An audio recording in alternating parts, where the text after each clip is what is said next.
Hey everybody, welcome to episode 28 of Open Play, here with our usual gaggle of cohorts with one extra, a couple of missing because they're off doing more fun stuff than sitting around a computer and recording tonight. We have Mason. Hi everybody. Will. Hello. And our special guest host, Fabian. Hello everybody. So, let's talk hobby stuff. Mason, what are you doing other than buying new armies? Well, technically I just fleshed out an army. I picked up a pretty decent sized Death Guard lot for my wife, in air quotes. I mean, we'll see. I'm still trying to get her to play, but ultimately I now have a Death Guard army also. Probably going to work on painting that in the meantime, and I'm also going to work on painting some Chaos Space Marine models because, surprise, surprise, in case you haven't heard, the new Codex is out, which is pretty neat. Now, my question to you is, do you still have that brick of resin I printed for the Great Unclean One? I do. I haven't painted him yet, but I do have him like primed black that I was going to paint him up. I don't know if he's going to be good, but he sure is going to be heavy.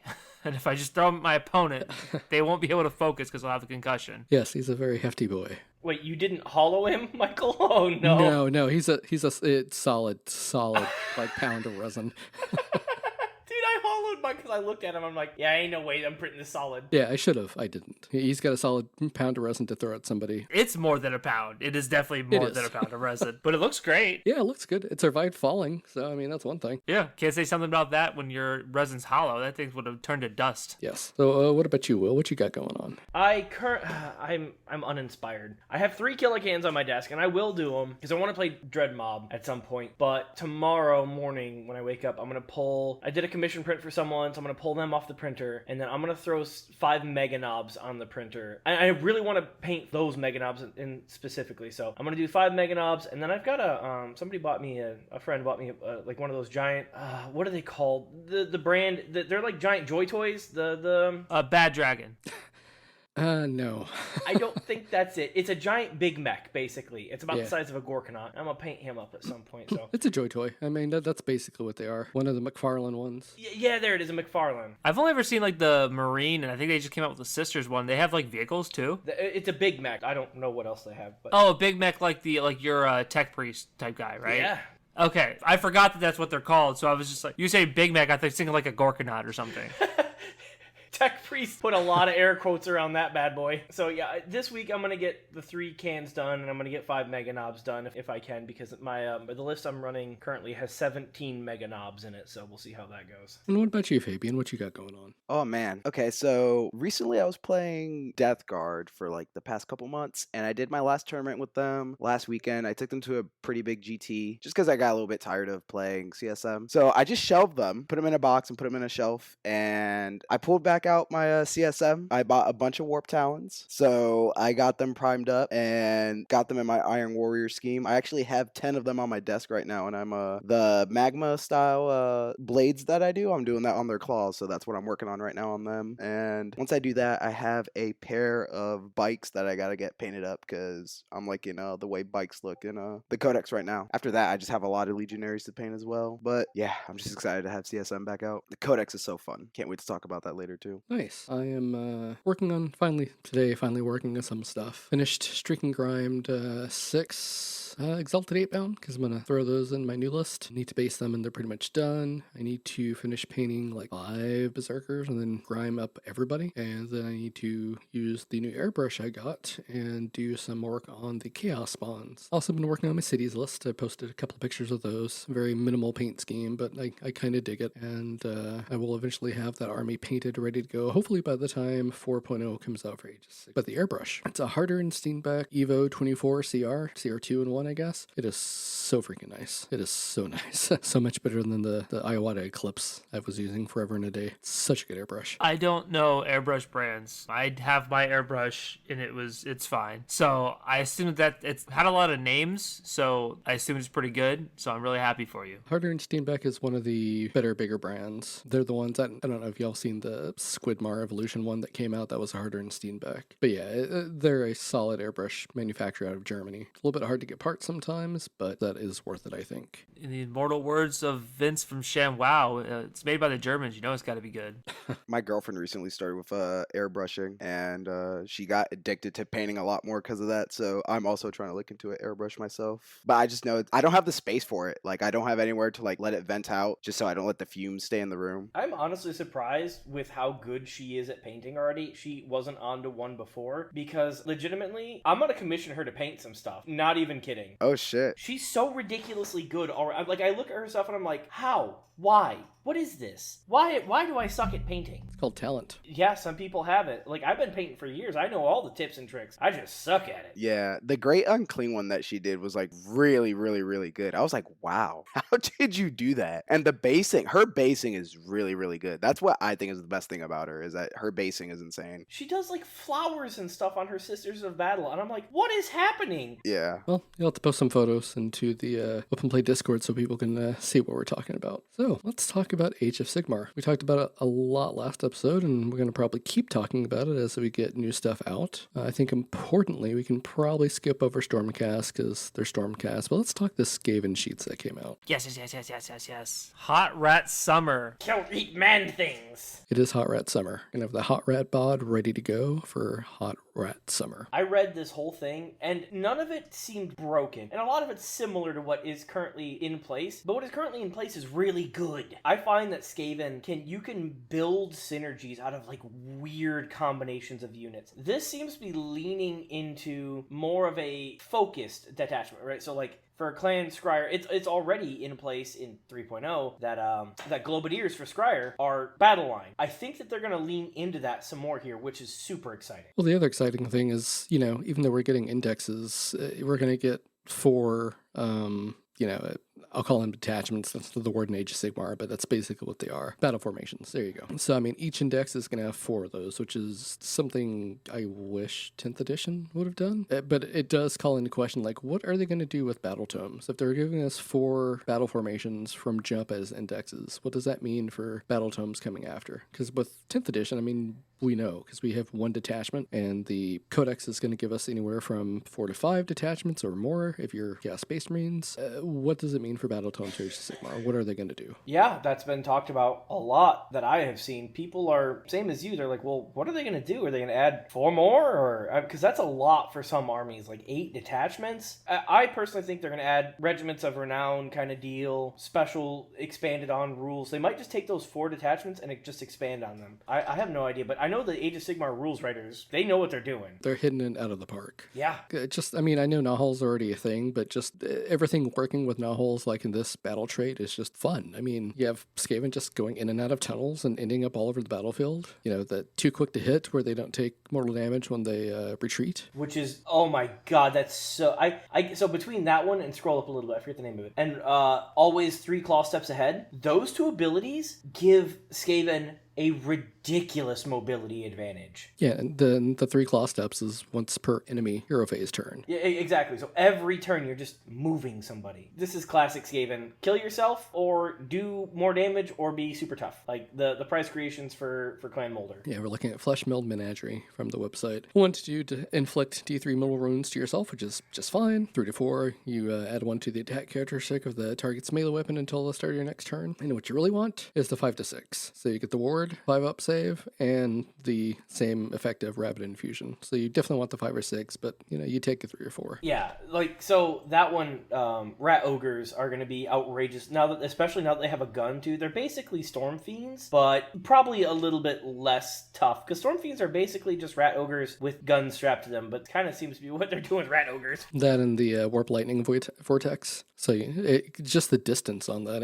18 inches of the caster visible to them, and 7 inches away from you? 25 inches, yeah. It's just board control, because it really doesn't do very much damage. It's just board control, because it's subtract 2 from run rolls and charge rolls, so you put it in front of your vulnerable missile line, and an opponent has to make a choice of, well, do I charge through it and hope for the best, and potentially take mortals, or do I just go around? Or try to banish it, or kill it, because it has health, and every saves now. And then you have Lord Screech, Vermin King, who just looks like a monster. He does. His abilities are not... They're similar to what they are now, to be honest with you. They're obviously good, but right now, he's like 500 points. So if this data sheet is 500 points, 7 attacks with a 3 up to hit, the crit is 2 hits.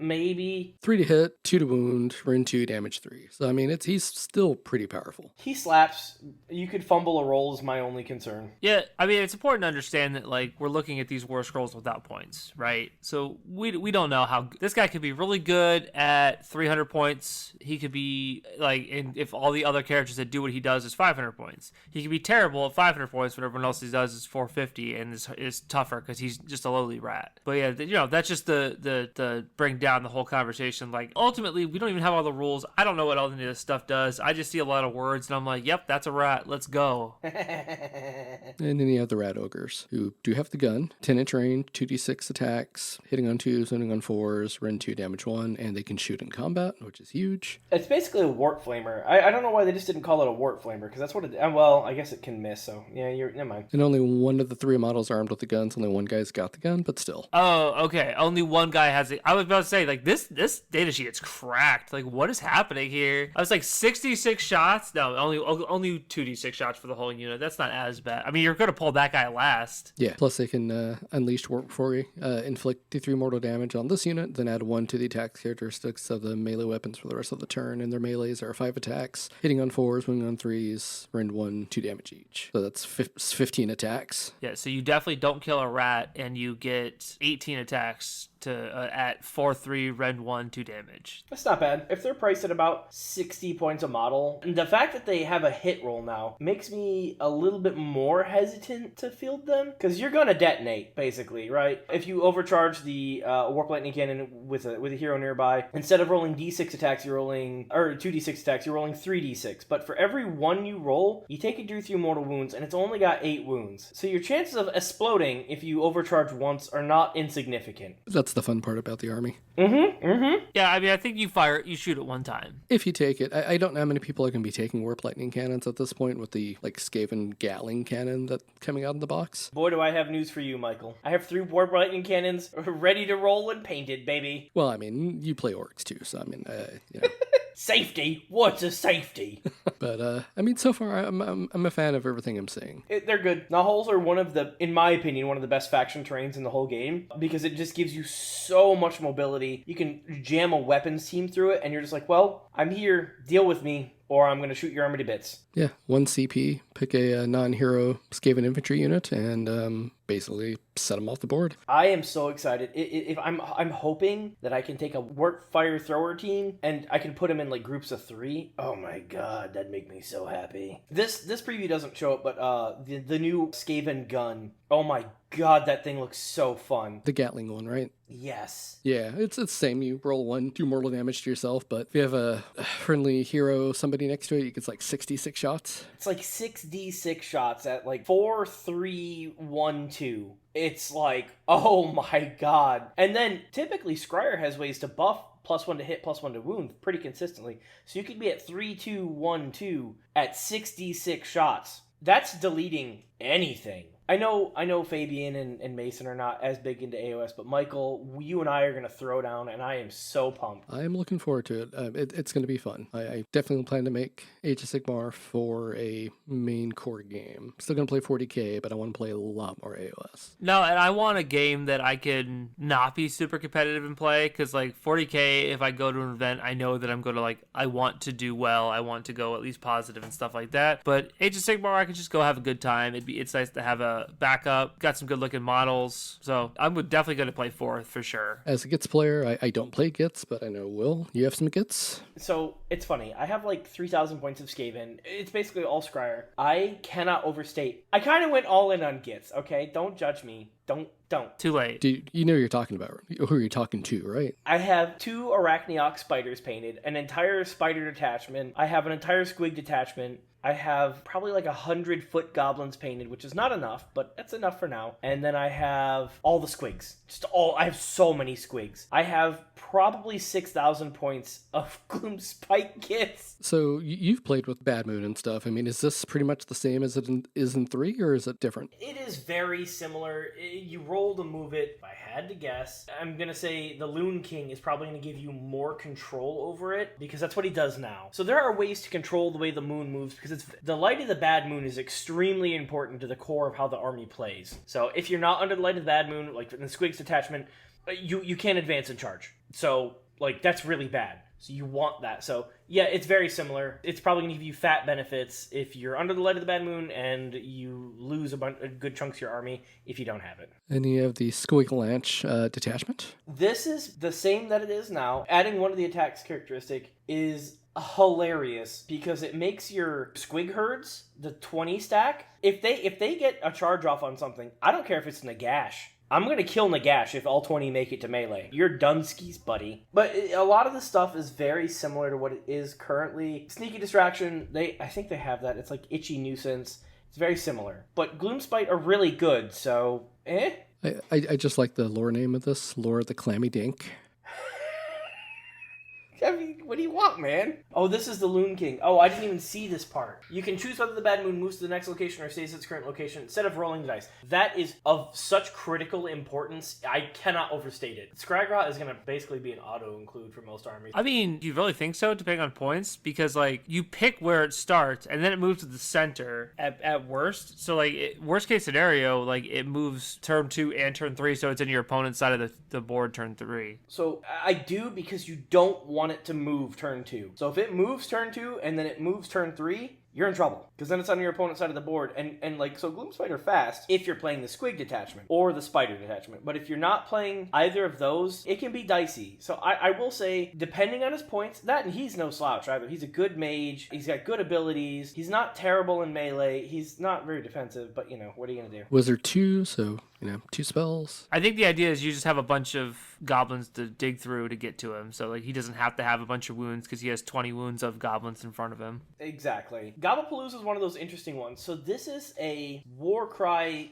team. I do not agree with these sort of things being playable as their own thing. It'd be like making the commando kill team for orcs a playable unit in Warhammer. I don't agree with it. It adds a lot of unnecessary complexity to the game. This last edition, Gobblapalooza was an auto-include. If you didn't take Gobblapalooza, you were actively griefing yourself. And I didn't like that. And I hope that they go away from that and just make them a maybe even non-playable. Like, go play Warcry, man. This is a game for big armies, not for little kill teams in the middle of a giant battle. I thought they got rid of all, like, the warband scrolls, too. Like, because all the Slaves to Darkness ones got sunsetted. Gobblapalooza's right there. I don't know. Squig Herd, it's almost exactly what it is now. They are what they are.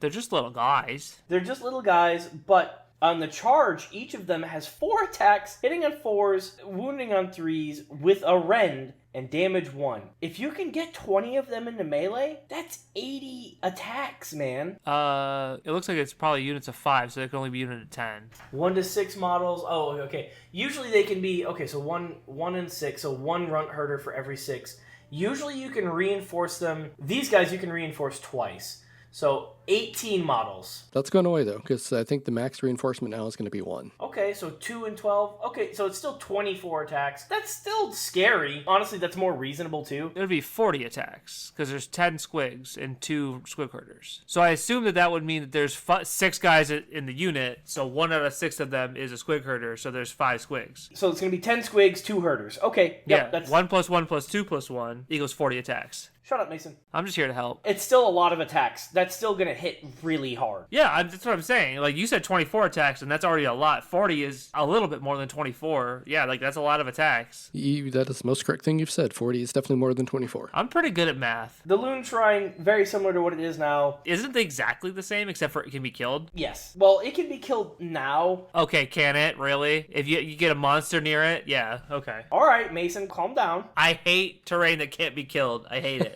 What I will say is this is a mechanic that I don't agree with in general as a core design concept, because if you have units that come back, right? There's my core point. It feels bad in Gloomspite Gits if you don't roll it, and it feels bad for your opponent if you do roll it. It's not some expression of skill. It's on a 1 through 3, I don't get 150 points back. Now you just get it, man. You just get it now for free. I know, I'm saying in general, like these sort of mechanics are unhealthy for any game system that they're in. Look at Gene Stealer cults in 40k as a perfect example. If your opponent gets none of their units back, it feels terrible for them. If they get them all back, you lose the game. Sorry about your luck, buddy. Yeah, you should just like make it so they can come back with some rules mechanic and price them accordingly. I agree with that 100% because random effects like that swing, like, you know, Michael and I play World Eaters. Angrar could just come back and swing a game, but like he's not likely enough that you can actually bank on that. Whereas a 50-50 coin flip is not fun. That is not a good mechanic to hinge a faction on at all. It's dumb. It's such a bad mechanic to build around. And I wish that GW would just move away from it entirely. Like, if it was like once a battle or once a turn, you can bring back half of the unit with no leaders. Your opponent can plan for that. It doesn't matter how much you kill with this Gloomspite Gits rule. Half of them are coming back with the Loon Shrine. Well, awful way to design. No, I think it was an action, so it's only one per battle round. I think that's what that little symbol up there means. That means it's a command point. So one command point once per turn. I like the way this is implemented. Because they can price it accordingly. They know you're going to probably pick the most expensive unit. You're going to half of it back. So Yep, I'm with you. But you were talking about the rule in general, which is why, like, what you said was correct in general. In this, it's applied very well here, I think. But this is another instance of the Age of Sigmar rules team being intelligent adults that they are. Because they literally anticipated my argument and defeated me before I'd even started. And this is kind of the way it's going to go for a lot of armies that have recursion from what I've seen. It's going to be just a command point ability, and you only get like 4 command points, I think. I don't, still not 100% on those rules, but command point ability, so it's a known thing, you know? Yeah, if your 50-point skirmishing unit dies turn 1 and you have a limited resource of command points, you're not just going to pay to get half of them back for no real value. Like, you're going to still save your command points. So it's definitely not free 99. Agreed. Yep. Way to go, Age of Sigmar rules team. You've defeated me yet again. Stragas look 10 out of 10. Like, I mean, I don't know, but their rules are okay, but their models are great. Yeah, well, this is also the Spearhead rule scroll. We haven't seen their actual Age of Sigmar rule scroll, so... Oh, yeah, right, because it's going to be slightly different, right? Yeah, so it may be somewhat similar. I mean, I assume this will have the regeneration, but, you know, we don't know. Yeah, I assume that things are a little toned down on Spearhead just because they know there's less models, so you need less wounds, just so there's less of a chance of you just doing skew stuff. Yeah. That's cool. So Spearhead will be fun, too, I think. Last one I want to hit is Night Haunt. They ignore all rend, which is pretty cool. They ignore all modifiers to save rolls, positive and negative. Except for Nagash. You know, Nagash. Yeah, because they're spirits. They're incorporeal. They're ethereal. So. That's a really cool way to implement that rule, actually, huh? Yep. That is their passive. Also, you can charge over units and cause damage. Just, you know, think you're Aragorn from Third Lord of the Rings movie with all the ghosts behind him. So that's the feeling I get with them. Yeah, the once per turn in your charge phase, friendly Night Haunt units that are in combat can use charge abilities this phase. However, if a unit that is in combat uses a charge ability and the charge roll is 3 or less, the unit does not count as having charged this turn, which is actually kind of cool. And they're going to hopefully bring the Night Coach or whatever it's called more into play too. Is that their terrain piece? Or is that just a war engine or whatever it's called? I think it's just some sort of engine. I don't think it's their terrain piece. Can't show us Nagash's... Oh, no, they showed us Nagash's sheet, right? Yeah, we saw Nagash earlier. Nagash is, again, out of control. He's, again, the Lord of the Undead. But he's also going to be like 900 points. He's a god. He should be statted appropriately. But this is one of Nagash's personal lieutenants, so she's a Mortalk of Grief. So anybody within 12 inches of the unit, you subtract 3 from the control score. Whew. That's just a passive. Is that per model or per unit? Enemy unit. Okay. Yeah, still pretty good. She better be a couple hundred points because she's really good. You have Reconor the Grim Hailer, which is a name. That sounds like a Swedish metal band. Reconor the Grim Hailer. Yeah, it does, actually. Steve the Paladin. Steve the Paladin. That's in Stormcast. We'll get to them in a second. Yeah, we got to talk about Stormcast. There's at least one model I want to talk about there. But he's got a passive, you know, add 1 to hit rolls and wound rolls for attacks made with his unit's Fell Reaper if the target is a priest or wizard. Get dunked on thousands, or Siege. Fabian, are you going to play Age of Sigmar with us? You got to get at least a little army. Actually, you know, that one would probably really like to play Age of Sigmar. I actually have a small Stormcast army, and I have a good amount of Slaves to Darkness, but kind of like Mason, 40k is like my main focus. And from what I'm aware of, the Age of Sigmar scene, like locally here, isn't massive at all, so I haven't put any initiative in trying because nobody else plays it. But I mean, I'm down to try, if others get into it, I'm down to play it as more of a casual thing because a lot of people like the game, from what I understand, and the models are wicked. I love them. So no spoilerinos, but I'm in talks with a large Age of Sigmar group about potentially coming on board with with the gem, our local team, our gem team, and they might want to do some tournaments sponsored through us. Oh, okay. That's cool. Don't get me wrong, Age of Sigmar tournaments are the Wild West, in my opinion. The lists that I see I'm in a couple group chats and they talk about them. The lists that I see, I'm like, how did this person make this work? I have no idea. Age of Sigmar, while it can have a competitive side, it appears to just be absolute nonsense as to who wins what. We'll have to reach out to Jordan and see, like, hey, how did this list work? And he'll explain it with his 85% win rate. I've been talking to him about Skaven, so yeah. I know, Michael's about to come and dunk on all of us with Skaven tied. Will not, Michael. I will Gloomspite get you out of existence. No, it'll just be game over. Sorry. But I got to talk about Inestra here. Stormcast Eternals. She's a beast. Anti-monster, +1 rend, so 12-inch range for the ranged weapon, 1 attack, hitting on 3s, swinging on 2s. If it's a monster, it's 3 rend, damage 4. Then in melee, same weapon, 2 attacks, hitting on 2s, winning on 2s, rend 2 unless it's a monster, then it's rend 3, 3 damage. She's on a dragon, right? That's what Thengravler is? Nope, she is a lone girly on a stone. She's on a tactical boulder. Is she have wings? Yes. How is she so fast? Oh, okay, she can fly. She's got So wings. She's super cool. And she's that girl. Okay, from the posters. Yeah, you know her. She's a force multiplier currently, but I mean, like, her spear is kind of a meme. 2 attacks, hitting on a 2, winning on a 2. Well, you're gonna drop 1, and it's rend 2, so your opponent's probably gonna save 1. So you might get 3 damage through. Like, it's a meme. I mean, you could add 1 to the number of dice rolled when making a charge for this unit. I mean, she gets to roll 3 dice for a charge. Whee! It's good. Don't get me wrong. She's absolutely good. I know currently she's a force multiplier. Well, yeah, but I mean, against monsters, you double the damage characteristic of her spear, and that's just a passive. You don't pay for that. Again, her spear has 2 attacks. Still, 1 attack hidden on with 8 damage is a lot of damage to anything. No, it'd be 6 damage. It's 3 damage. No, I'm talking about the range. So, I mean, the spear is also ranged damage 4. Yeah, okay, you're hitting on a 3, wounding on a 2. If that goes through consistently, I'll eat my own butt. It's never going to go through consistently. 2 attacks, hitting on 2s, wounding on 2s, is has a pretty high likelihood of getting both through. It'll be rend 3 against monsters at damage 6. The 1 attack at range. That's not like it's hitting on 4s, you know? I agree. I'm just saying your likelihood of rolling a 1 or a 2 and then potentially a 1 is not insignificant. Still, she is a more force multiplier, like you said, and she will do a lot of damage to monsters, specifically monsters. If you roll consistently good, yes, 100%. Well, you're the biggest hater, man. I just I can't handle it. No, I say this as I fought Miguel. She has her attacks are currently very similar to what they are. He brought her every battle. Every battle he would throw his spear and he'd be like, yeah, I hit, and then he'd be roll a 1 to wound, or he'd be like, all right, I need a 2 to hit, and he'd roll a 1 to hit. And I'm like, it's not like Custodes where they're like, oh, well, I need 2s to hit, but I have access to full rerolls, or reroll 1 hit, 1 wound, 1 damage per phase. That's not what he sounds like. If you're listening, we don't think you sound that way. No, Miguel does not sound that way.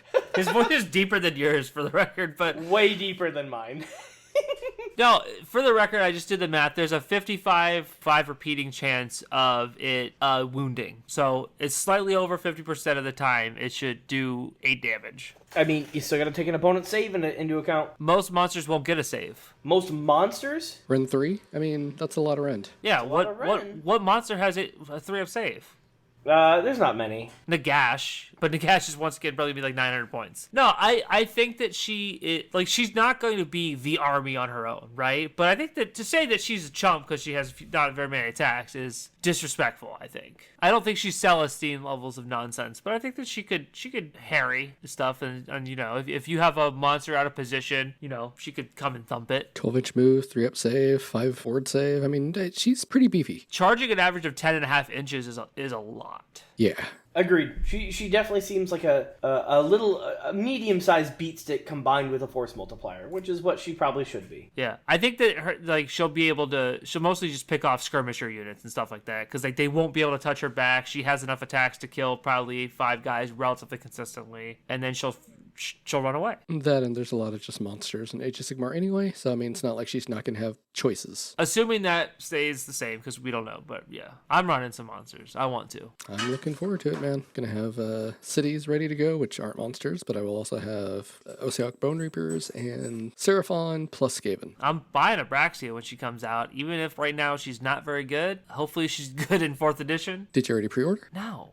You should get it. It's cheaper that way, man. Oh, man. Get it from Warfire. Seriously. I didn't realize it was out for pre-order. I thought it came out next weekend. No, the pre-orders went last night. They're out of stock now, but it was 136. So For 3 Vanguard and for... Yeah, that's really good. yeah. So it's 160 normally, so you can probably still get it otherwise. But yeah, so Warfire always does their pre-orders Friday night at midnight. I was going to shoplift one from Walmart, but I guess I'll buy one. I mean, you could do that too, I guess. Walmart, stop carrying Warhammer, please, because I need to... I refuse to shoplift from a mom and pop shop. And I will just say we do not condone shoplifting, and we're not telling you to shoplift. That was a joke. I will not be shoplifting Warhammer finished from anywhere. Other than just our houses. Oh, yeah. If I'm over at your house, Michael, I'm going to take a box of GSC, and then I'll give it back to you for your birthday. I heard you wanted this Combat Patrol. At least it's the good Combat Patrol. Yeah, okay? It'll be the good Combat Patrol. I'm not going to get into that again. I went into that last week. So, moving on from Age of Sigmar, let's talk codexes. So, Will, let's go ahead and get Orc talk out of the way here. You've had the codex in your hands for a few weeks. How do you feel about the codex? So, full disclaimer, I don't have that many games under my belt. Only about 8. I was in Germany for the past 2 weeks, so I played a couple of games over TTS. Bully Boys seems to be the easiest to pilot and most bang for your buck, right? So orcs have always been able to take a punch to the face and keep on trucking. You lose 10 knobs, okay, well, you've lost 10% of your army. It's not even that bad. So bullies seem to be the easiest to pilot, easiest to get stuck in, and in my opinion, the most fun detachment. I have not yet had a chance to play Dread Mob, but as I said, I got some cans on my desk. I'm gonna give Dread Mob the old college try. The Green Tide, I don't know if I'm going. So I'm gonna be fighting a Thousand Suns player Tuesday, and I'm probably gonna bring Green Tide then. I think Green Tide is going to be one of the strongest, if not the strongest detachment, and here's why. It's not gonna be easy to play. 5-up invul with re-rolling ones on over 10-man units with a 5-up feel no pain. If you're not fast, you will clock out at large events. You have to be able to roll very quickly. So I think Green Tide is going to be extremely effective, but inherently it's a skew list. It's like bringing 13 War Dogs to a tournament or 13 Armigers to a tournament. It is a detachment that is inherently meant to skew, which is okay. Well, Knights is inherently... that's just what they do in general, I guess, right? What they do. Yeah, it's what they do. And that's what this detachment does. So I think if you're not prepared or don't have a way to deal with Green Tide, you're going to have a bad time into them. Because they're just going to straight up say, you don't get primaries until turn 4. Because you're going to have so much OC, you're going to be so resilient, it's so difficult to remove that many boys in a round. And turn 1, if you go first, you take 20 boys and a weird boy, and you string them in front of your entire opponent, 9 inches away. And if you make a charge, great. If not, who cares? You're now move blocking their entire army. So I'm not going to talk too much about the Speed Freaks detachment. I don't have a lot of hope for that detachment. If you have 18 Def Coptas and you're Richard Siegler, I don't know, maybe you can make something happen, but I don't see it performing extremely well. Everything's just kind of underwhelming in that detachment. It's all decent, but it's just meh.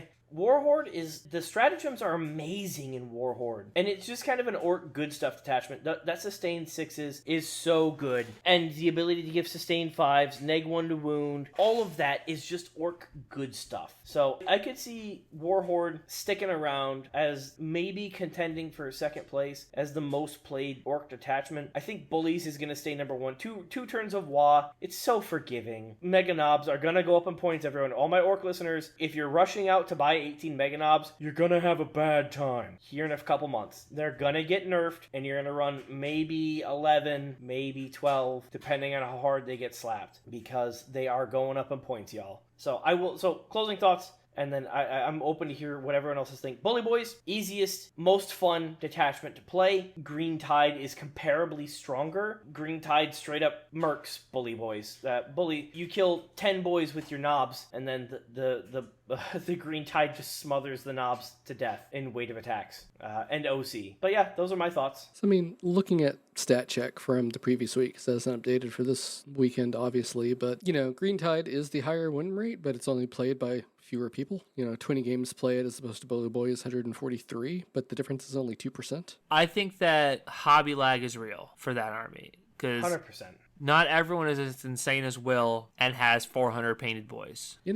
I literally have 120 painted boys. I'm gonna run 120 painted boys. And this is not, this is not me being derogatory, this is not being negative, but I think orc players in general just have that many models, honestly. I mean, they're kind of ready for the tide. It seems like someone who collects orcs always has like 5,000 points of orcs, even without a stampa. I actually tend to more agree with Michael. Orcs are once you get drawn in, you're kind of sucked in. It's one of those armies that just sucks you in because every model has so much flavor. It's so full of character, and they're just fun. Even if I just played Warhorde, I could bring a couple random buggies and it'd be fine. I'd go 2-1 at an RTT, or I could potentially go 4-2 at a GT, depending on dice rolls and how I played. It's very rewarding to have a very deep collection of orcs. I was going to agree with Michael there. There was an orc player at our RTT this past weekend that happened yesterday, and I've talked with him. He's an orc main. He told me, he said, I could switch to anything in orcs, like if it became meta. He told me he had like at least 4 of every type of unit. His list that he brought to the RTT was massively different from what he practiced with me earlier that week. It was a bunch of Squig Hog boys and then like some Beast Snagga boys. And then this weekend he brought like 30 knobs, 10 Beast Snagga boys, 20 boys. It was like just Green Tide and Warhorde essentially. And I think orc players, like, they will have the models they need to run Green Tide or run wherever they want. I have not met an orc player who's like, I don't have at least like 3 of everything. I mean, that's the orc identity, I think. That's the mentality that goes to people that like orcs. And again, I'm not being negative by any means. I'm not trying to be funny. I just think orc players, from everything I've seen, I mean, they love the army. They love the models, and they're just going to collect everything and anything. Yeah, to be fair, if you embrace the orc, you love the orc at that point. Yeah, I mean, the GT I went to a week ago, I faced orcs first round. It was against Bully Boys, and the guy was wearing a orc skin suit and like was just into it. yeah, he was into it, and he was shouting the wall, like the 2 turns of wall. He did a really loud wall and then like a mini wall because he was into it, man. He enjoyed his orcs. He was a pleasure to play. It was super fun. It's the world leader shadowboxing all over again, just orcs. So just to piggyback back off what Will said, though, I personally think Green Tide is the strongest attachment. I think it's also easier to play than Bully Boys. Yeah, I mean, I agree. I think Green Tide is good detachment, but also to Will's point, while I say every orc player has like every orc model, people that want to run Green Tide effectively just may not have the models for it. Because I think what army is going to shoot that off the board? I mean, really, when you have 120 of any model on the board, what's going to happen? If I can charge 6 Exalted 8-bound into a unit, and there's a chance you survive, that is a tough unit. And there's a chance 20 boys survive. That is stupid. That unit is too tough, doesn't make any sense.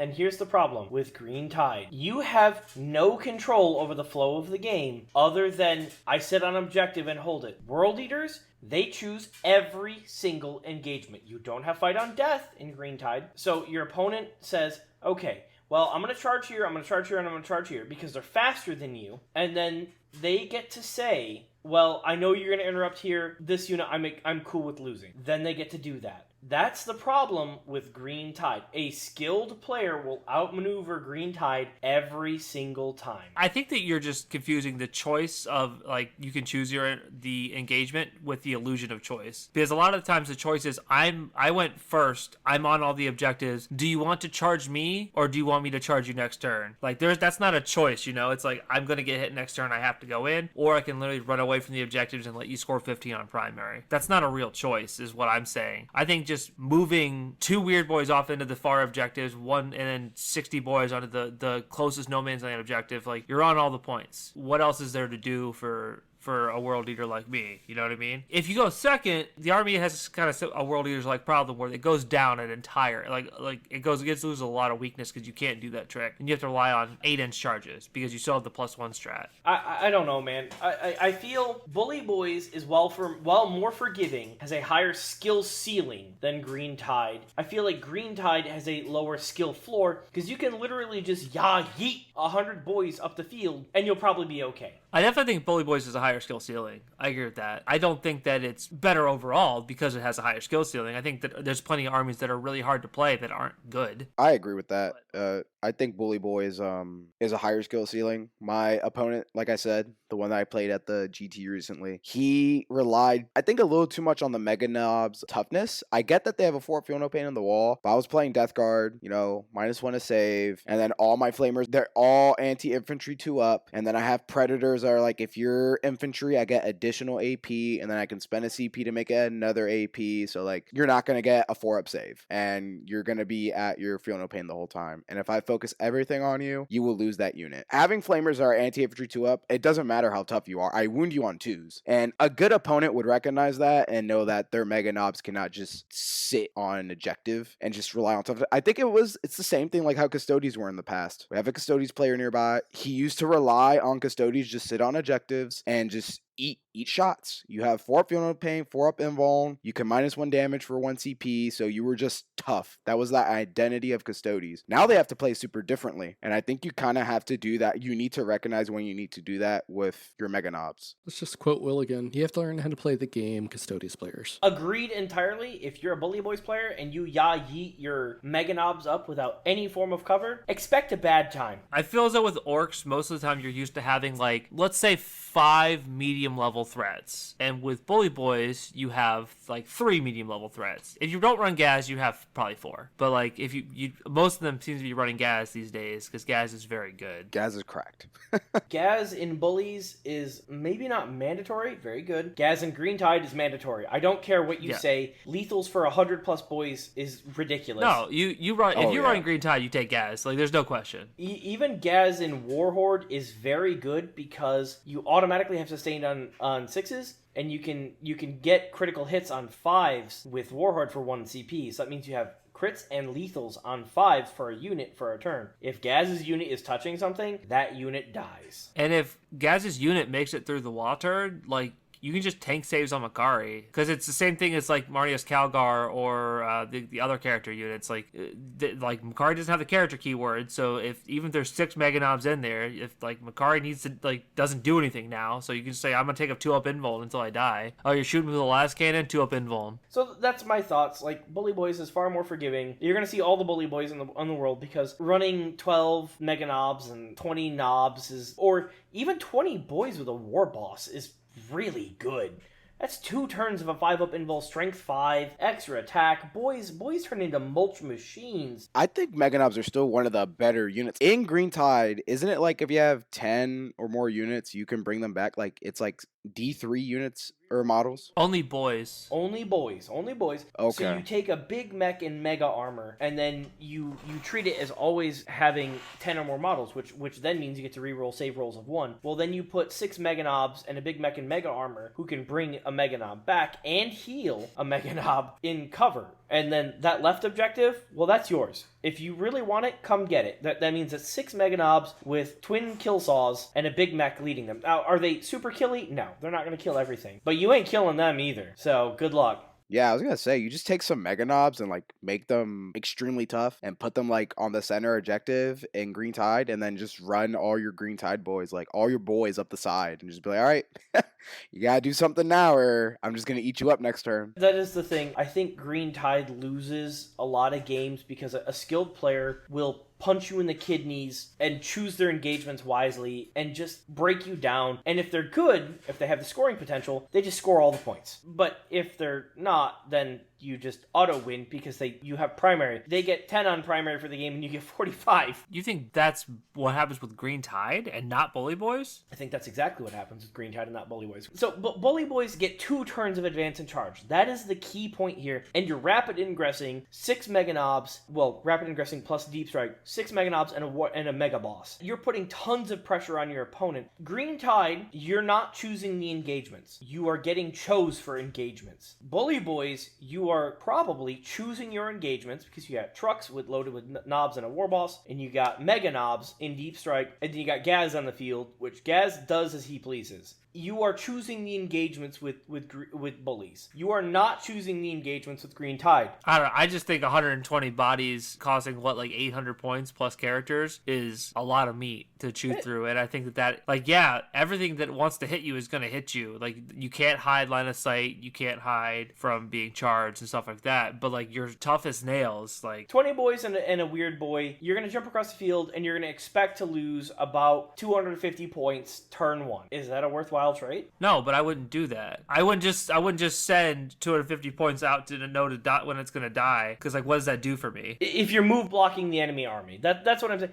That's a common thing that I have seen done with Green Tide. Turn 1, they'll jump, and then if they can make an 8-inch charge, great. If not, no big deal. Then they've move blocked a good chunk of the World Leaders army. Yeah, but then their whole army gets to slingshot. Kind of. 20 boys, you can string across a good chunk of the battlefield, baby. Which means that my entire army gets to charge that one unit, and I get to move 2d6 plus 3 inches. As I'm saying, it's about you got to choose tactically what is important to move block and what's not. You obviously the shit that can go through runes, that's not your target to move block unless you like make them the center of the block. But like the stuff that can't move through runes, well, yeah, you can just clog up lanes and stop them from charging. And obviously, against World Leaders, it's not as effective, but against Space Marines or lots of other vehicle-heavy, like against a Knights army or a Chaos Knights army, that's a good game. Oh, yeah. There are definitely matchups where you making it so things can't land on the other side of you is great. Like a Blood Angels list, you're just far enough away where it's like everything has to do a 7-inch charge. That's only 50% of the time. Like, not everything's going to be able to charge you. They hit you with the Death Company, and then all of a sudden the Death Company kill 20 boys, but then the Death Company's there's right there in the middle of the field for you to charge with your whole army, and you don't even need wall to do it. So you could actually wait to wall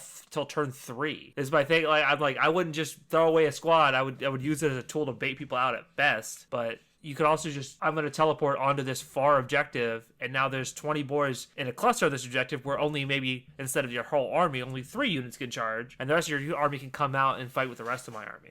Agreed, entirely. That's why I'm saying, like, Green Tide is a low skill floor, because they're just so tough. It's a stat check. Can you stat check my skew list? If you just hold forward with that army, you'll do pretty well. You'll probably win half your games, to be honest. If you just press W, move towards the enemy, you'll do decent. Agreed entirely. But it also has a low skill ceiling because there's only so much you can do. Alright, that's my spiel on orcs. Let's move to CSM, right? Tau. No, let's skip it. Whoa. No, I'm just kidding. I want to talk about this too. No, we're going to go into Tau first, and then we'll talk CSM, because Preston wrote up a bunch of notes for us, and I'd like to go through what he wrote. All right, we'll give Preston his respect. That's fine. He hasn't gotten a chance to talk about his Tau points. So, first thing it says about the Tau Codex is resin stuff going away was not unexpected, but still a little bit disappointing. Tetras in particular, that were great, have severely warped Tau state in today's game. Stealth suits getting rerolls 1s to hit with no points increase, and no loss of Tetras make them auto-include 2 or 3 times. Thoughts? As soon as I saw Stealth Suits reroll 1, I was just like, even if Tetras still existed, I thought you'd still take 2 units of Stealth Suits, because they're infiltrating units, they can do actions and stuff like that, and they let you reroll 1s if they scout. Now that Tetras are gone, yeah, I think you take 3. I agree. I think stealth suits are needed now because they provide a reroll to the army. Then we go into Carnivores. Carnivores at 75 points for 10 is hilarious. 55 points was too low, but Sticky is not a rule worth 20 points in his opinion. When the bodies are so terrible. Still okay in Crute detachment. Most of the other Crute does not price appropriately in his opinion. Lone Spears may be okay. Shapers he has no opinion on outside the Crute detachment. As far, Stalkers went up 15 points, which again makes them pretty much unplayable outside of Crute detachment. They're now 5 points cheaper than Pathfinders, who get 7-inch scout and 3 heavy weapons, and the ability to spot twice instead of 0 times. Crute don't have an army rule, he says. They were previously competed for a role of infiltrator screen, but now it's not a contest. Yeah, that's kind of weird because like they made an entire Crute detachment, and like the detachment like isn't even that good for Crute only, and then they raised the price on the Crute. So I'm not really sure what was happening there. I wonder if they did that because of the detachment. Like they just thought that the Crute detachment would be decent enough that they're like, we could raise the price on some of the Crute units, which I don't get, but that's just a guess. I think the Crute battle forces were just selling too fast, and they just needed to slow down so they could catch up with production. Yes, because I still see them in stores everywhere. Yes, I think every hobby shop I've been to has like one. They made a lot of them and didn't sell them. Because to be fair, if I remember right, the Crew Detachment, like some of the stratagems and abilities were like really good, but it's just not amazing because it's Crew, right? Yeah, that's it. I mean, the army, the detachment rule is not great either. Yeah, I don't get why points went up on carnivores for sticky, because cultists are terrible bodies and they're 50 points and you get sticky. So I'm really interested why they like, they don't have scout or anything on them? They're just sticky, I'm assuming. Yeah, I don't get why they went up in points, because if I in my army have a 50-point unit that gives sticky and that's all they're really good for, then I don't get that. I mean, world leaders have jackals, 65 points and sticky. And just to point out how broken orcs are again, a unit of 10 boys is 80 points. A unit of 10 carnivores is 75. Which would you rather have on this field? Carnivores have shooting? Yeah, do they? Are you sure? I think do they hit on 5s or 4s? They hit on 4s. Oh, okay. Well, they're obviously they're great then. They're much better than boys. 10 out of 10. These T3 6-up save bodies. Hey, and melee with the Crew Detachment, they have a 5. Well, I can't even finish my statement. I mean, to be fair, they might be knowing something, because Crew Detachment did well at 2 GTs recently. One went 4-2, and then another one I think went like 5-1 or something like that. Yeah, but it was Crew Detachment with a whole bunch of other talent in it. It was not just plain Crew. Okay. Wasn't it before the points too, or was it after the? Was it before the points just changed? No, it was after the point. Oh, was it? Oh, okay. Yeah, so like you still take obviously Tau Daka to bring, like, I don't know, whatever the hammerheads, whatever the hell those stupid things are. They're called hammerheads. You still bring hammerheads to bring down enemy vehicles that threaten your crew. You run forward, you use your piddly little garbage Daka to bring down enemy infantry, and you try and hold primary. Honestly, like if you just name a fish, it's probably some sort of Tau vehicle. So speaking of that, broadsides going up 20 points per model is mind-boggling to person. 110 for a single broadside or 130 for a hammerhead, which has way better datasheet rules, and every stat is better except for the physical profile. Yeah. Well, the good news is they have a 4 fill no pain against mortal wounds. That's pretty good. And they ignore modifiers to the hit roll. But I think you take, people are saying you take seeker missiles, right? Is that what the people are taking these days? Because the heavy rail rifle is kind of butt these days. Yeah, he takes seeker missiles. So, and high yield missile pods. I mean, 6 shots at 30-inch range, strike 7, AP 1, 2 damage, twin linked. That's not a bad profile, but for 110 points, that is a terrible profile. Yeah, they need to be like probably like 90 points a model. Like honestly, maybe 80. So back down to where they were before.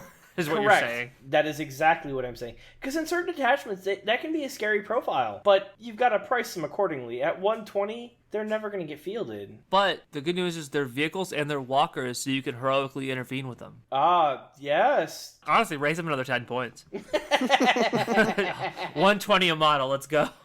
Are you suggesting pricing Tau out of the game? Because you son of a bitch, I'm in. No, honestly, like, broadsides I'm fine with. It's breachers that I hate. So we'll get to Breachers in a second. He talked about Crisis Suits next. So they kind of died with the update. Sunforged went up, and they were the best. Farside up 15 points. When a free strat's not the best rule right now. He's got no real profiles outside of 2 shots on his gun and a mediocre weapon. Not worth 105 points. Sunforged package went up 25 points total to 275, with hammerheads at 130. Expect to see those fill the anti-take role. Star Skies at 130 was the most interesting to him, but Breachers do anti-infantry and are cheaper. Mostly would try a Flamer Squad and the Retaliation cadre, but he's not thrilled about it. Some people are saying Farsight with them is good for +1 to wound on Strength 5 Flamers, but almost double the cost of the unit just to give +1 wound with 9 inches. He thinks it's a trap. I'm not a Tau enjoyer myself. I do think that like Tau do have this weird, they feel kind of bad to play against and until you charge them and then it feels great, right? I feel as though everyone kind of enjoy that. No one really likes getting shot off the board before you because their range is insane. But I try to give,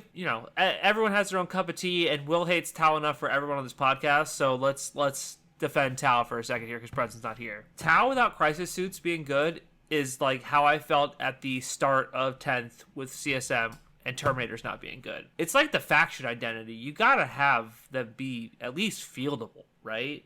they're the battle suit guys. Like, they gotta have battle suits. So I kind of don't agree with this. That's my 2 cents. Like, I don't think it's right. I think that GW should do some rebalancing and give people their crisis suits back, because people like to field their Gundams. Who doesn't? Sisters of Battle gets Gundams. Yeah, we'll see in July. I mean, there's so many changes that need to happen. I'm just curious what they're actually going to get. I really wish that they would stop making monophase activation armies. World Eaters have no DACA. Literally none. That is a problem, but it's not as big of a problem as mono-shooting armies. Because mono-shooting is, can I draw a line of sight to you? If yes, then pull trigger. Crisis suits in lore, right? I'm bringing in lore to the argument. In lore, kill Space Marines. No problem. They kind of like thrash and just splatter Space Marines. Because when a gigantic Jaeger suit thrashes and you're attached to said thrashing limb, you get turned into a red puddle of mist. I wish... God, I'm going to regret saying this, right, in a year or so. I wish Tau had good melee capabilities. Not great. I wish they came up with a crisis suit that had left arm plasma hammer, right arm plasma shield. Let's go, baby. Bring them Tau into melee, and then if you're a solely shooting Tau army and you don't bring any of these suits, that's on you, baby. That's like Guard not bringing a Bulgrin. That's not their problem. I don't know how I feel about the whole crisis suits change, because playing against nothing but like good Tau players whenever I have faced them, I have always felt that crisis suits hit way too hard and were very uninteractive, because you shoot and then strike and fade. And it's like, all right, cool.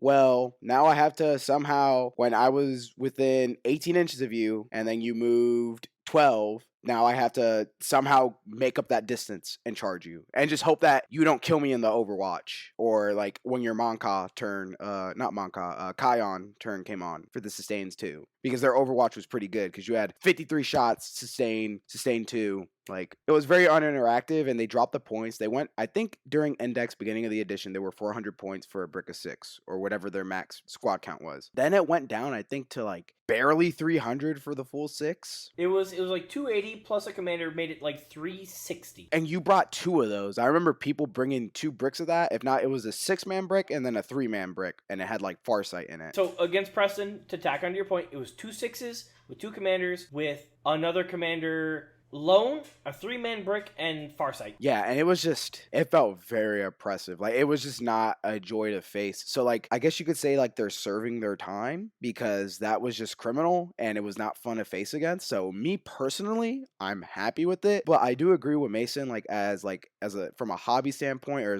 just as somebody who would be a fan of the faction, it's their identity. So, just completely murdering them isn't fun. Like, me, as a CSM player, I miss my Terminators. I have them painted up. They're beautiful. They were a menace in 9th edition, and I like that. I like that style. But it's not fun. I found other ways to enjoy the army, but it does suck that I don't get to play with my 10 boys. I hope they do something about it, but hopefully that they recognize that what it used to be, it can't go back to that. Tau catch so much hate for their playstyle because it's so similar to Eldar with that strike and fade nonsense. That is such an unfun, uninteractive way to play the game.